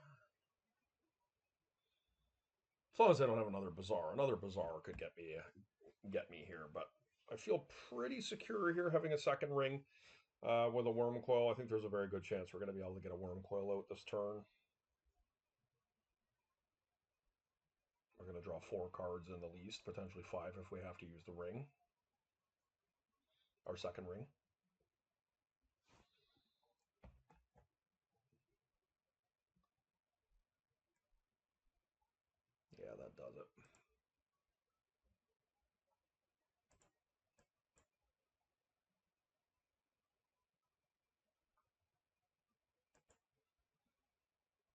this is mana neutral. Doesn't really matter.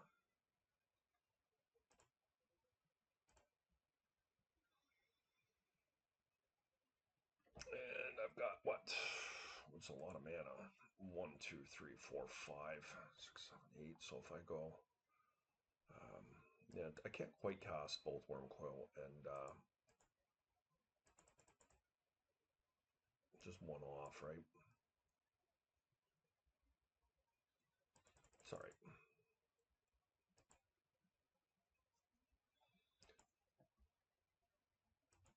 Wormcoil should wrap this up pretty cleanly.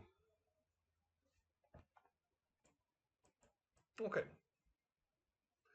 Nice win for us. Okay, we've come back to respectability. We're 2-2. Let's see if we can find ourselves into a 3-2. I will say this. This deck has felt really good to me from start to finish. We played 2 Lura stacks in round 1 and 2, and our deck just did not perform in match 1.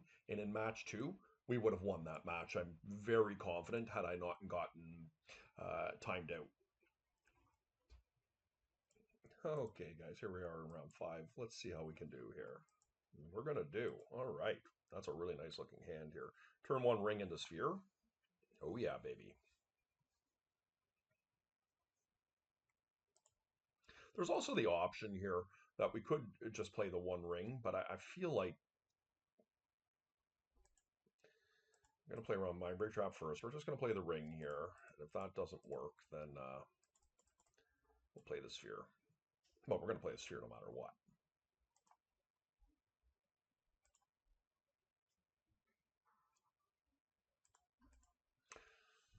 It is dangerous to do this with a mana crypt and a ring, but it is what it is. Okay, nice start for us there.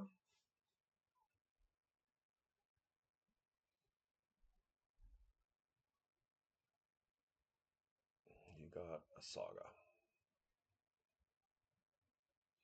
And they got their own mana crypt. Pretty explosive start for them as well. Wow. Okay. Impressive.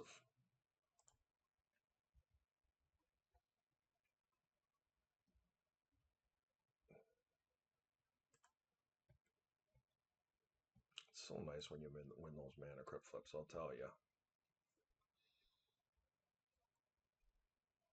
Oh, Revoker was a really good draw here.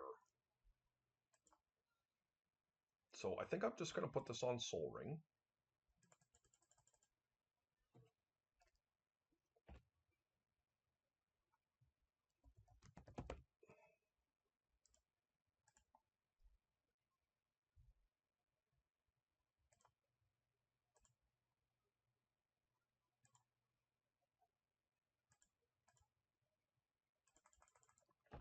The second sphere is really nice.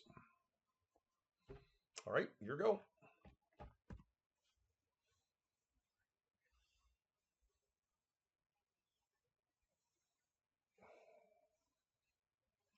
So they can sit back and make sagas here, but their sagas are not going to be as big as mine. So I'm wondering if this is just a jewel matchup we're playing here.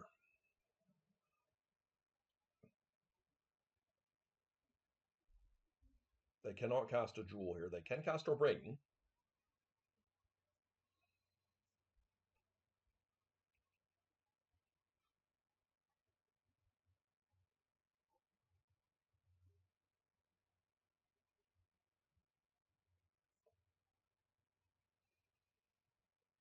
Okay.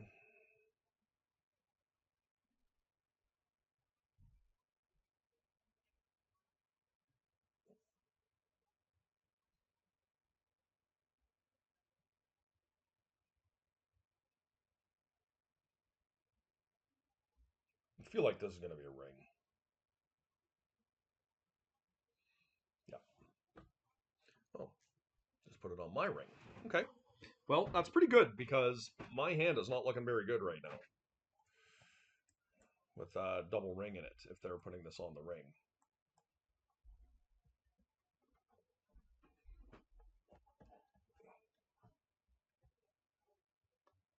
One ring, yep. Okay. That is solid.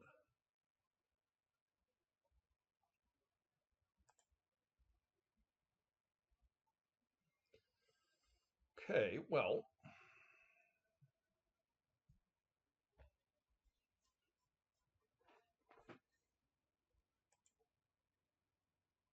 I am going to cast a second ring here, I believe.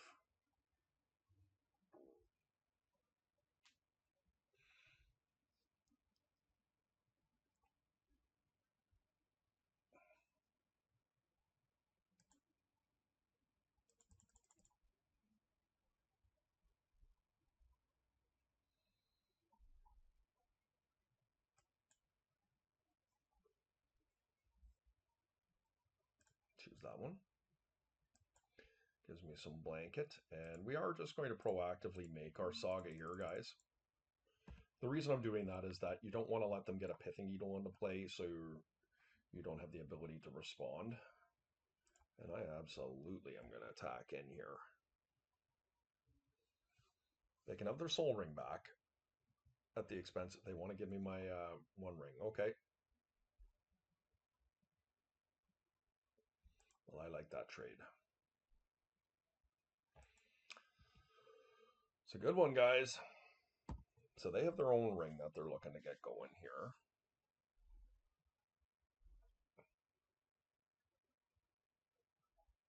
And even a Jewel here is dangerous for them because um, my double sphere is no joke, and that's going to gum them up in ways that, oh, they've got a Vault Key, right? Okay. Well, I can't stop Vault Key. They have a Mana Crypt, though. Very nice.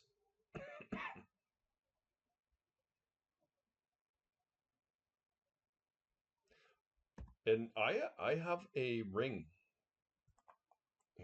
activation here, so they can't. I don't think that ever goes away until my next turn. I think they have to pass back to me. What an interesting situation.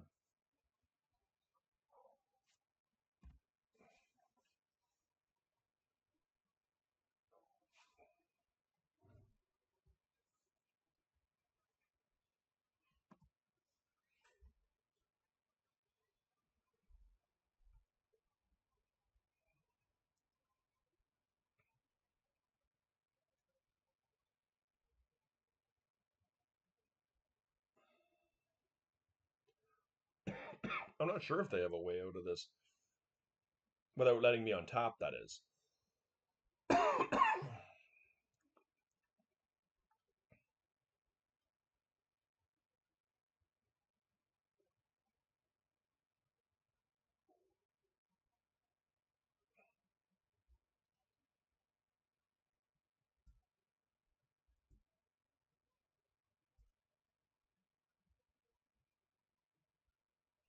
I think they're realizing now that I have a ring protection here.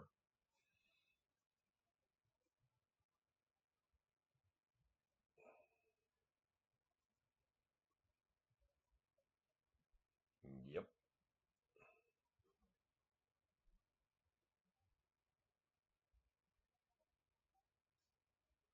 I mean, I think they can still beat me in this particular instance, even if they do let me on top, because I am. They're going to be able to do a lot of damage here. They're going to basically draw their deck out. But they do have a Mana Crypt, and Mana Crypt could put them into an awkward spot, like a situation where this could potentially work in my favor is that I can go and get a Manifold Key and make my creature unblockable, as long as they don't have a blanket effect from the One Ring that particular turn. That is a possibility.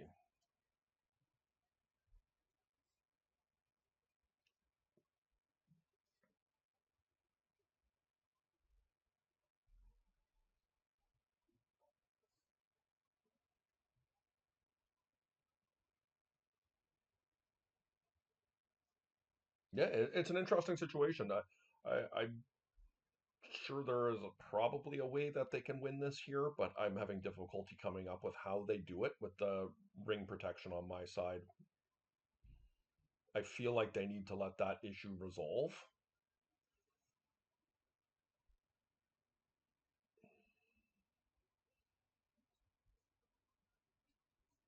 Okay, so they got the Mana Crypt out of play, and that is good for them because it means that I'm in a difficult position to be able to put 12 damage onto the table here at once. And that's what it's going to require. Okay, I mean, I can just F6 here.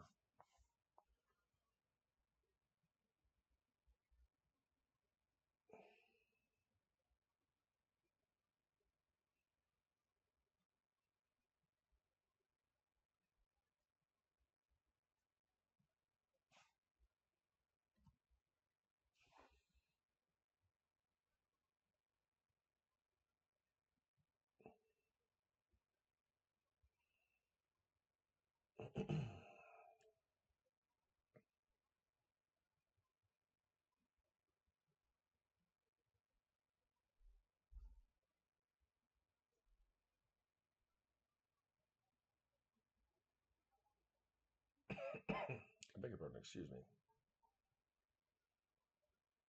They can untap their Time Vault now. That will be the end of their turn. Okay.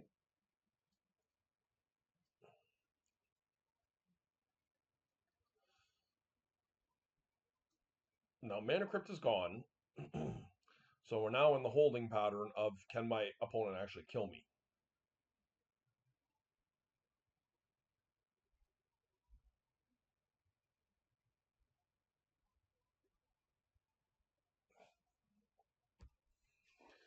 Sorry guys, I know this is probably not enjoyable stuff to sit and watch, but it's quite fascinating in what happens in this situation. Now, I know my opponent does have the land, the legendary land that can bounce things. They can get rid of my creature here eventually, which is pretty good.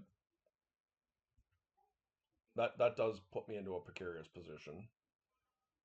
I think the way they do it is they just overload me. They bounce my token, let me untap, and they'll have countless force of wills, all that stuff ready, and that's how it's going to happen. And I get to untap and draw a couple cards with my One Ring.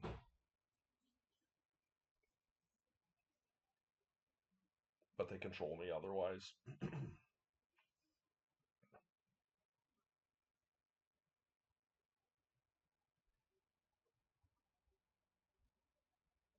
Unless they make the mistake of just having a bunch of creatures in play and passing the turn to me and not thinking about Manifold Key,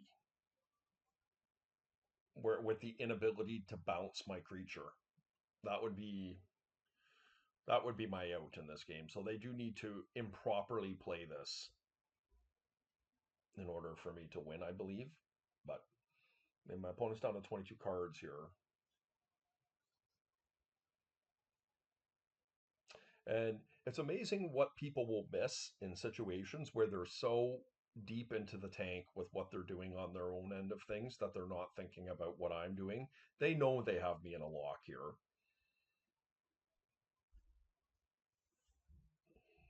And have probably deduced how they win at this stage, but maybe not.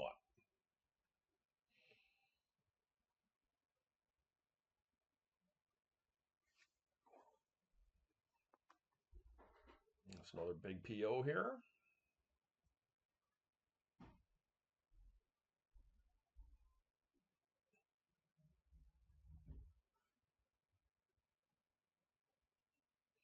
And if they do bounce my construct, it puts me in a position where I'm going to need to resolve my my second ring to be able to put them right back in that exact same position again.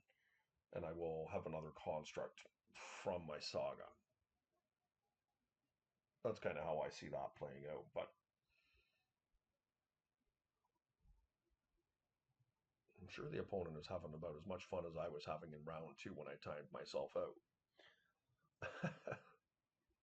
I would have loved to have seen that game 2 or game 3 play out against Luris in round 2 against Lord of Life game.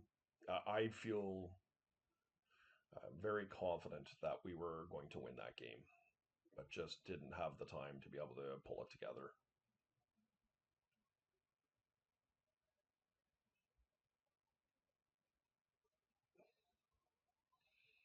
And speaking of getting so deep into your train of thought, uh, anybody that's played any vintage as in these types of positions, how many of you have actually forgotten to untap your time bolt and passed the turn by accident? I have done that on a couple of occasions where I'm just having a field day with what I'm doing, withdrawing all the cards, and you get forgetful.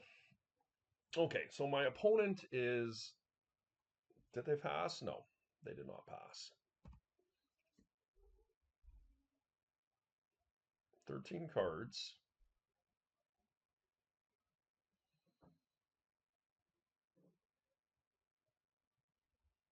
20 in hand.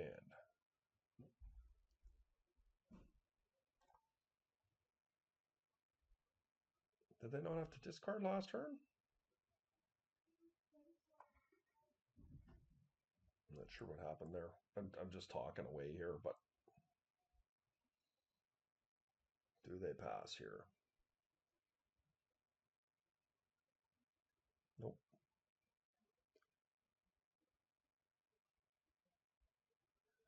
Extra turn. I'm confused. Why are they not discarding?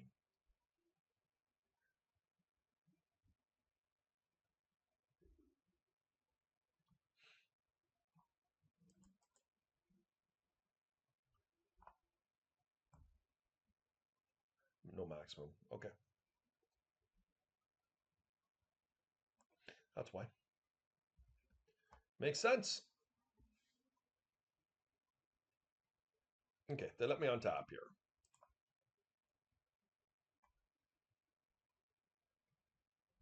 Wouldn't mind a wasteland. I guess that doesn't really help. They're at 6.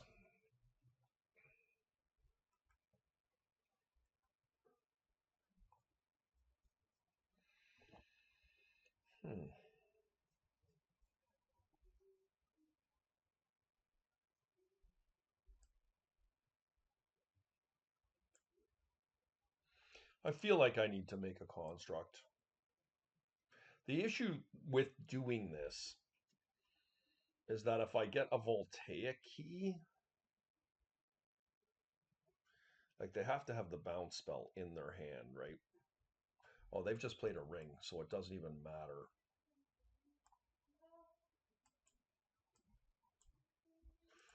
I'm just gonna float a mana here. We're just kind of we're gonna require our mana this game. I mean, Manifold Key is probably not terrible here, but we kind of do need mana, don't we? But if I don't get the Manifold Key, how am I going to get damage through? Like, I can't get it through right now. Okay, Manifold Key, we could just draw cards. Let's draw.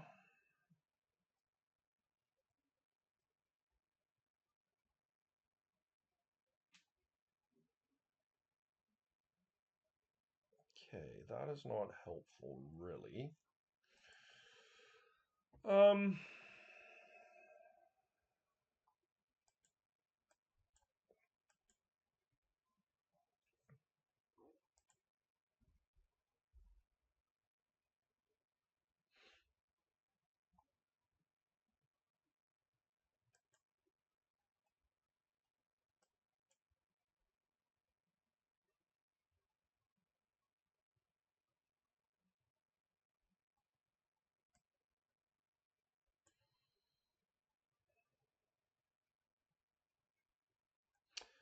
Yeah. These just kill me, though, either which way you chalk it up, right? So what I could do is play this. That will cost me 5 mana. Will leave me 1 floating. 6. Which doesn't allow me to do everything I'm wanting to do here. Well, they're going to counter my ring.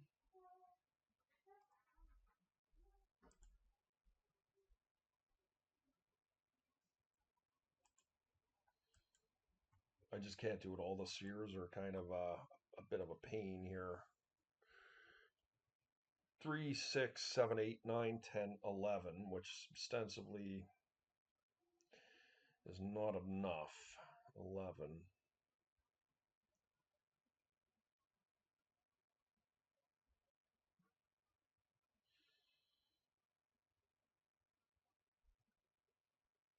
Well, let's cast a ring. That's the first thing we need to do.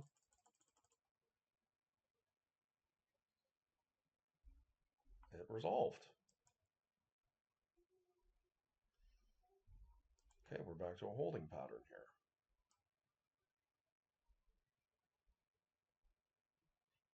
Wow, I can't believe that resolved. And I guess we just do a revoker.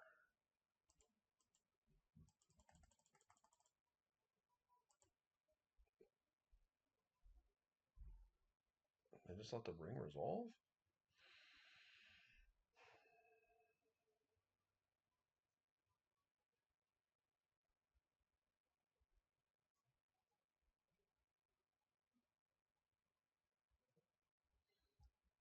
Okay, here we go.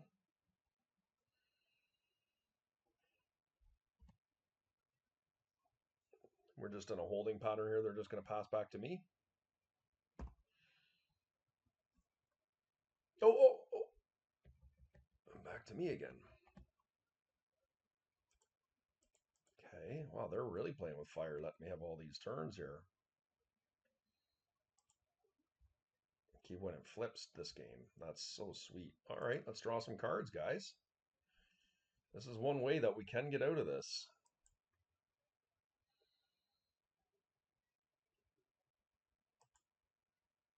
Did not draw the time bolt this turn. They're under their own blanket. I guess we just keep drawing, right?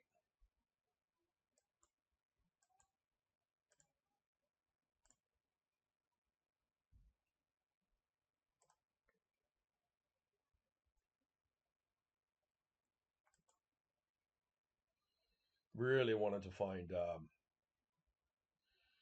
strip line's pretty good here.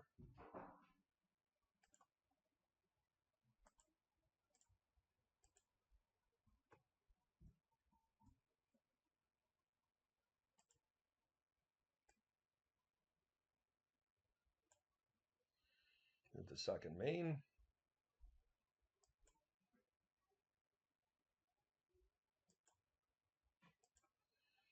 Okay, so, I mean, let's just start casting some stuff, right? I think Metalworker's pretty good.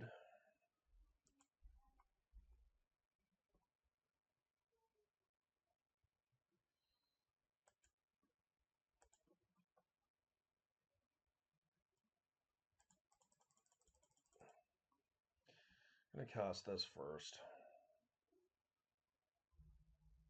They still can force a will me here.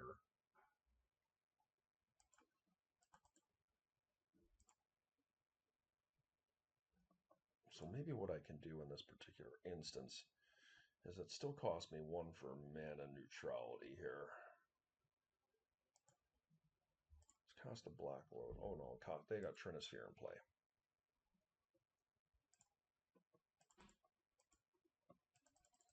Maybe not my best play.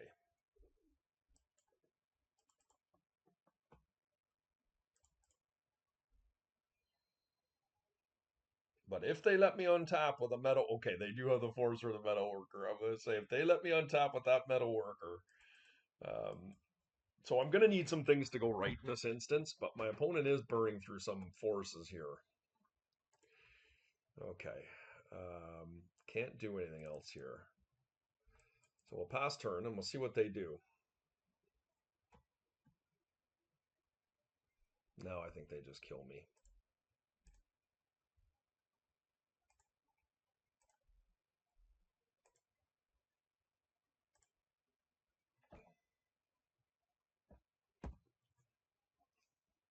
Yeah, they get me now.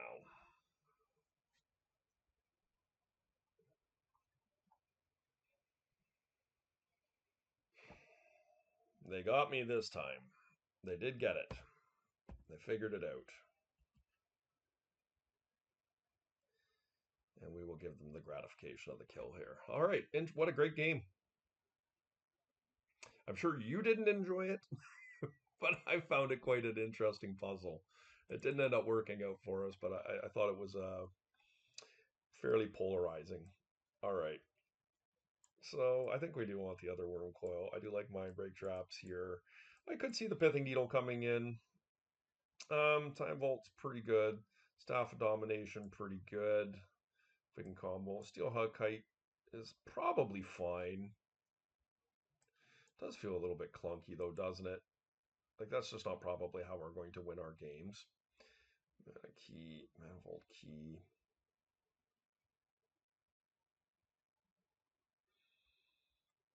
Lodestone Golem is clunky. I think Forge Master is too. Let's try this. All right.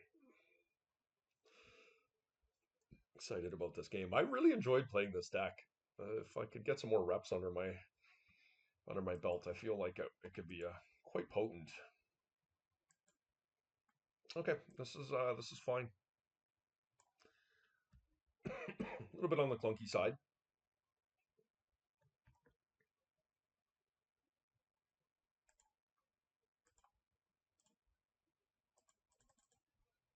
Put it on Grim Monolith, I think is the pick. Or do I put it on Ring?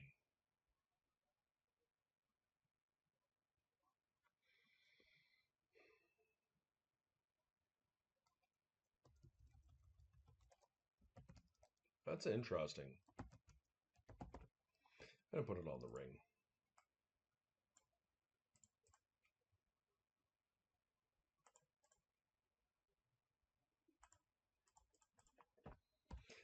That means their way to get out of this is through Jewel, and Jewel's pretty risky with the Sphere. If I guess if the Sphere gets into play because it can gum them up. But let's see what happens here. Does resolve. Now, if we can get Forge Master into play, Forge Master is going to be very powerful here, guys. Oh, they do have the Lotus always, right?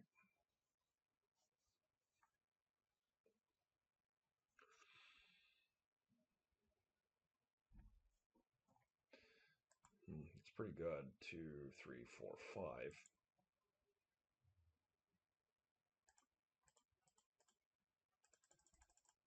Gonna wasteland them here. Oh, please counter that. I'd be so happy if you did. It's interesting. They have counter magic, but we have spheres and we have wastelands and strip mines, which is pretty good. Now, if we draw land next turn, we can't cast the Forge Master, we can draw a card off Staff of Domination, which is something to consider. Obviously, that's not optimal. Would not mind a Metal Worker. My opponent might be oblivious to that combo. Chalice is pretty strong here.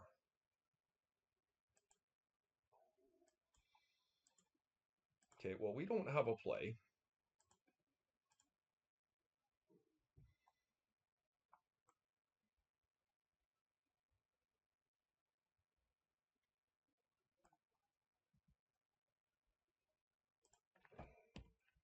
Another Revoker would be really sweet.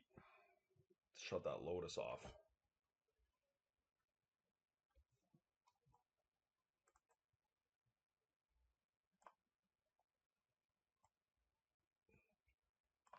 Nope. Okay.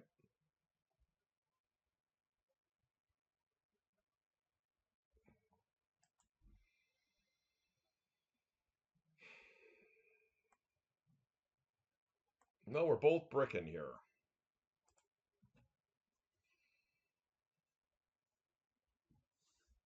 But we are pressuring our opponent here.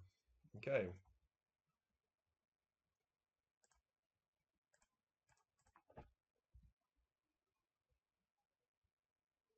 Gain a life. Oh boy. Guess that's why we don't run mind break traps, right?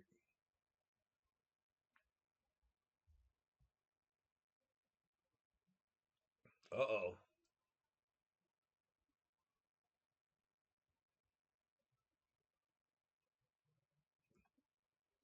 Argenda Masticore is a big problem. Hmm.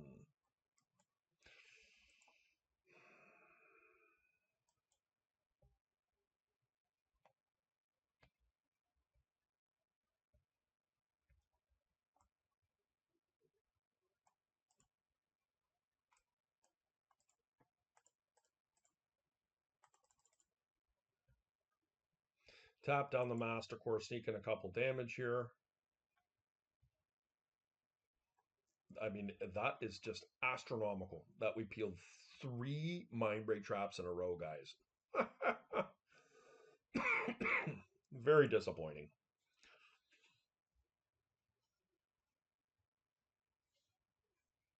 But it is what it is.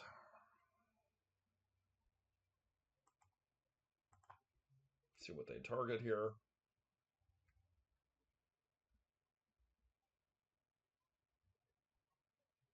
If they hit my sphere, I'd be not too worried about that.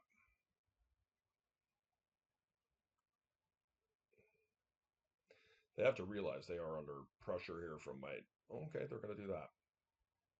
I'm going to kill my staff. Interesting.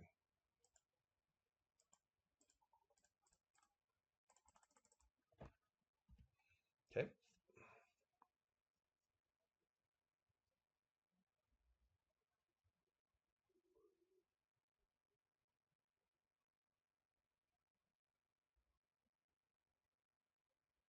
What's this? Oh, Metamorph. Yeah, that's pretty good. All right, we're losing this one pretty bad.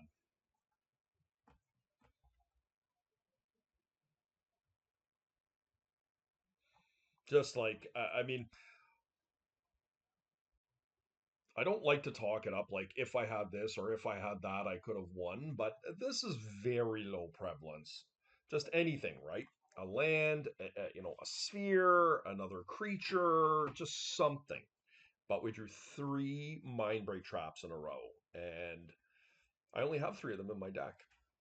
It's really, really bizarre. I feel a bit robbed that we were unable to sort this out because I don't think we can get out of this. A workshop, I guess, is helpful.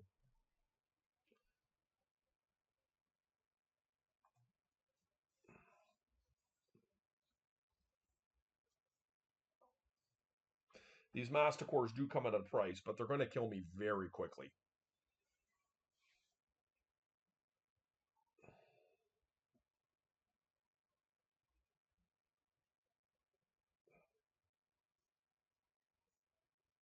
And of course, everything in their hand is not a land because they missed on land several turns in a row. So they're playing their lands at every opportunity they have. So yeah, this one snuck away from us, unfortunately. There's nothing I can do here. I guess if the Forge Master can hang around, it's something.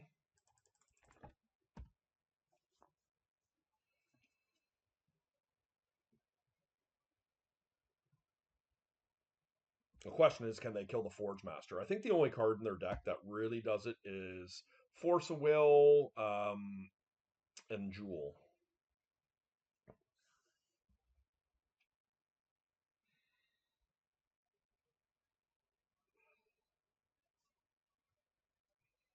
So I have a bit of a hope here. If the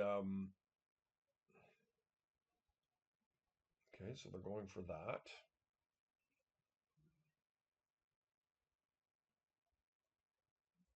Let's see what they can do here. Time Volt. Okay.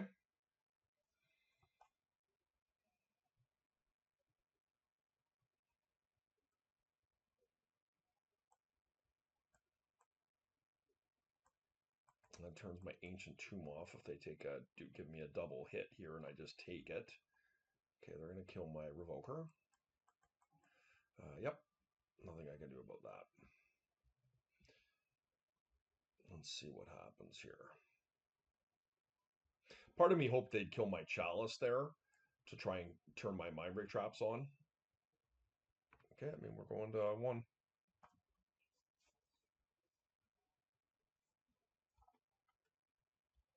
Okay, that was pretty good.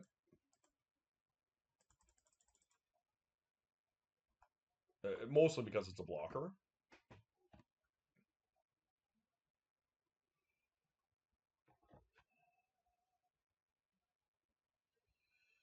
Now, what can I go get here? I guess Worm Coil is definitely one of my better creatures. I can't attack here. I could go and get a 1 ring. Problem with the 1 ring is that I'm at 1 life.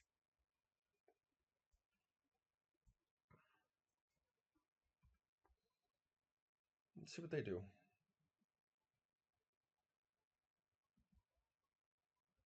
I prefer to surprise them here, but I think that's unlikely to happen because they're going to kill my metal worker here. But it might be all right. In all honesty, it just might be all right. So they are going after my Forge Master here. They did not kill my Forge Master last turn because I don't think they actually had an answer to it. So what I'm going to do is I'm going to float the blue.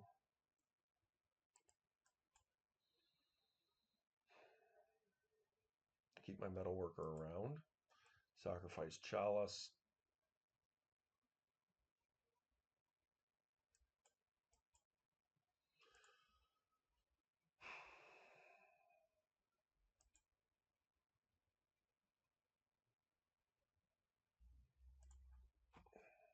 I'm going to keep the Forge Master around because I'm not convinced that they actually have an answer to it.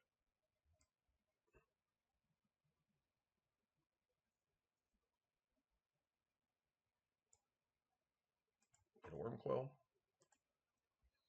See what you got. They did have it. The Force of Will. Okay, so I'm glad I did it the way I did. Well, I wish I had sacrificed it, but I think the upside was there for me. And of note, my opponent is starting. Okay, they let 1 go here.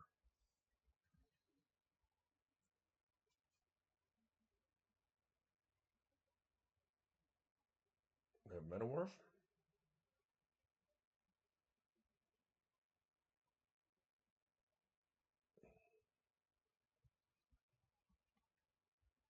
Yep.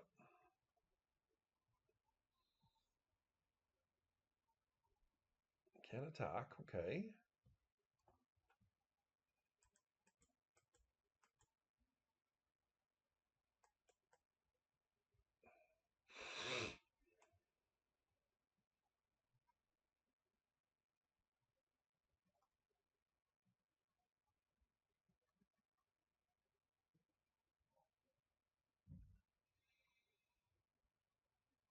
PO, they can kill my Metalworker. Yep.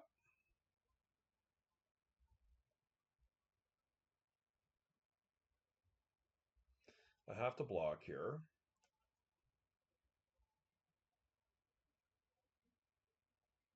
They didn't attack. Interesting. Hmm.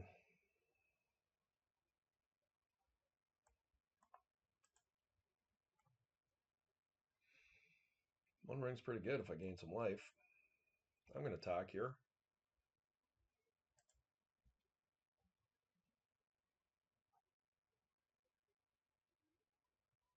Probably should have waited. If they have a force here, it's bad for me. Because now I turn their... I guess they could have cast it anyways. Maybe not. No, they couldn't have. All right, well.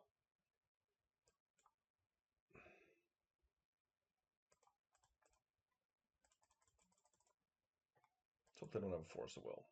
I mean, it'd be pretty random if they did.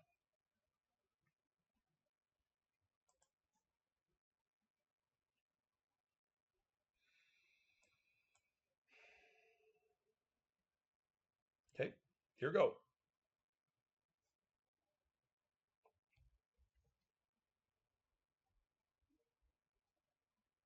They can kill my creature here. Death touch, yeah. I think I just block their Masticore here and gain some more life. They didn't attack. Why? I guess they're just looking to wipe my board out here. Probably pretty reasonable. That's a bad draw. That is a great draw.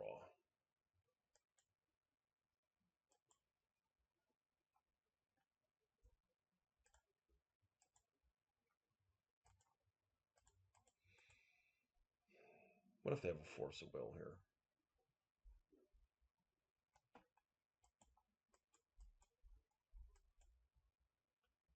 I'm going to attack. They're just going to blow it up next turn with the Masticore here.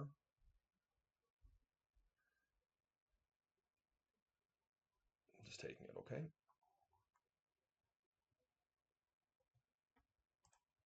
And just perfect mana to do this. I have to fade Force of Will, of course, hard cast Force, but it's unlikely they have it.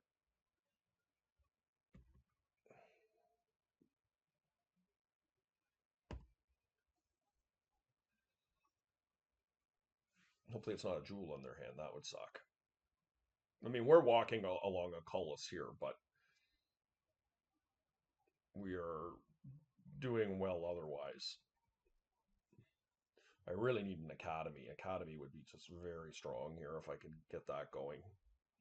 So I can start casting these Mind Break traps. So we attacked correctly there. Here goes Recall. Scary.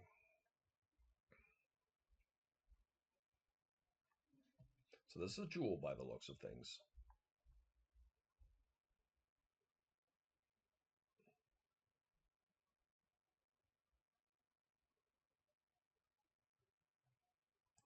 Yeah, Karn's really terrible for me here. Okay.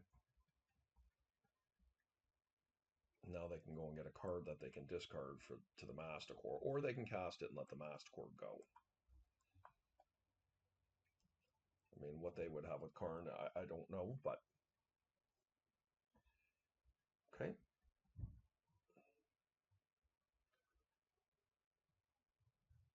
So we're still alive here. I mean, they're going to lose their Masticore, which is pretty big game for me.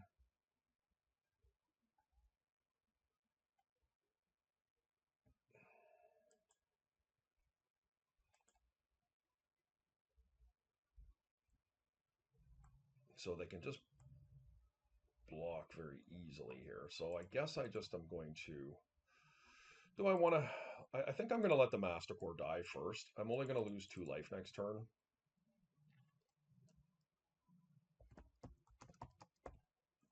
Karn the Great Creator. We'll get rid of that. I'm going to play my land here. I can't really play anything else because I just can't afford to lose the life here unless I decide I want to attack. But I feel like I'm giving them a free block with the Masticore, and they can actually kill my Wormcoil that way. Do I just do it anyways? Just for the life gain? Like, I'm going to get to kill one of their creatures anyways? Like, this thing's gone, and so I still get to make one of these the actual blocker.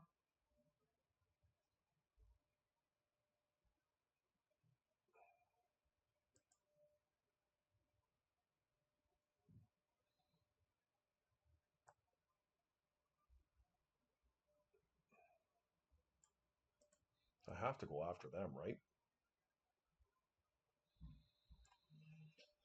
Let's think about this. Right, so they just block with the Masticore.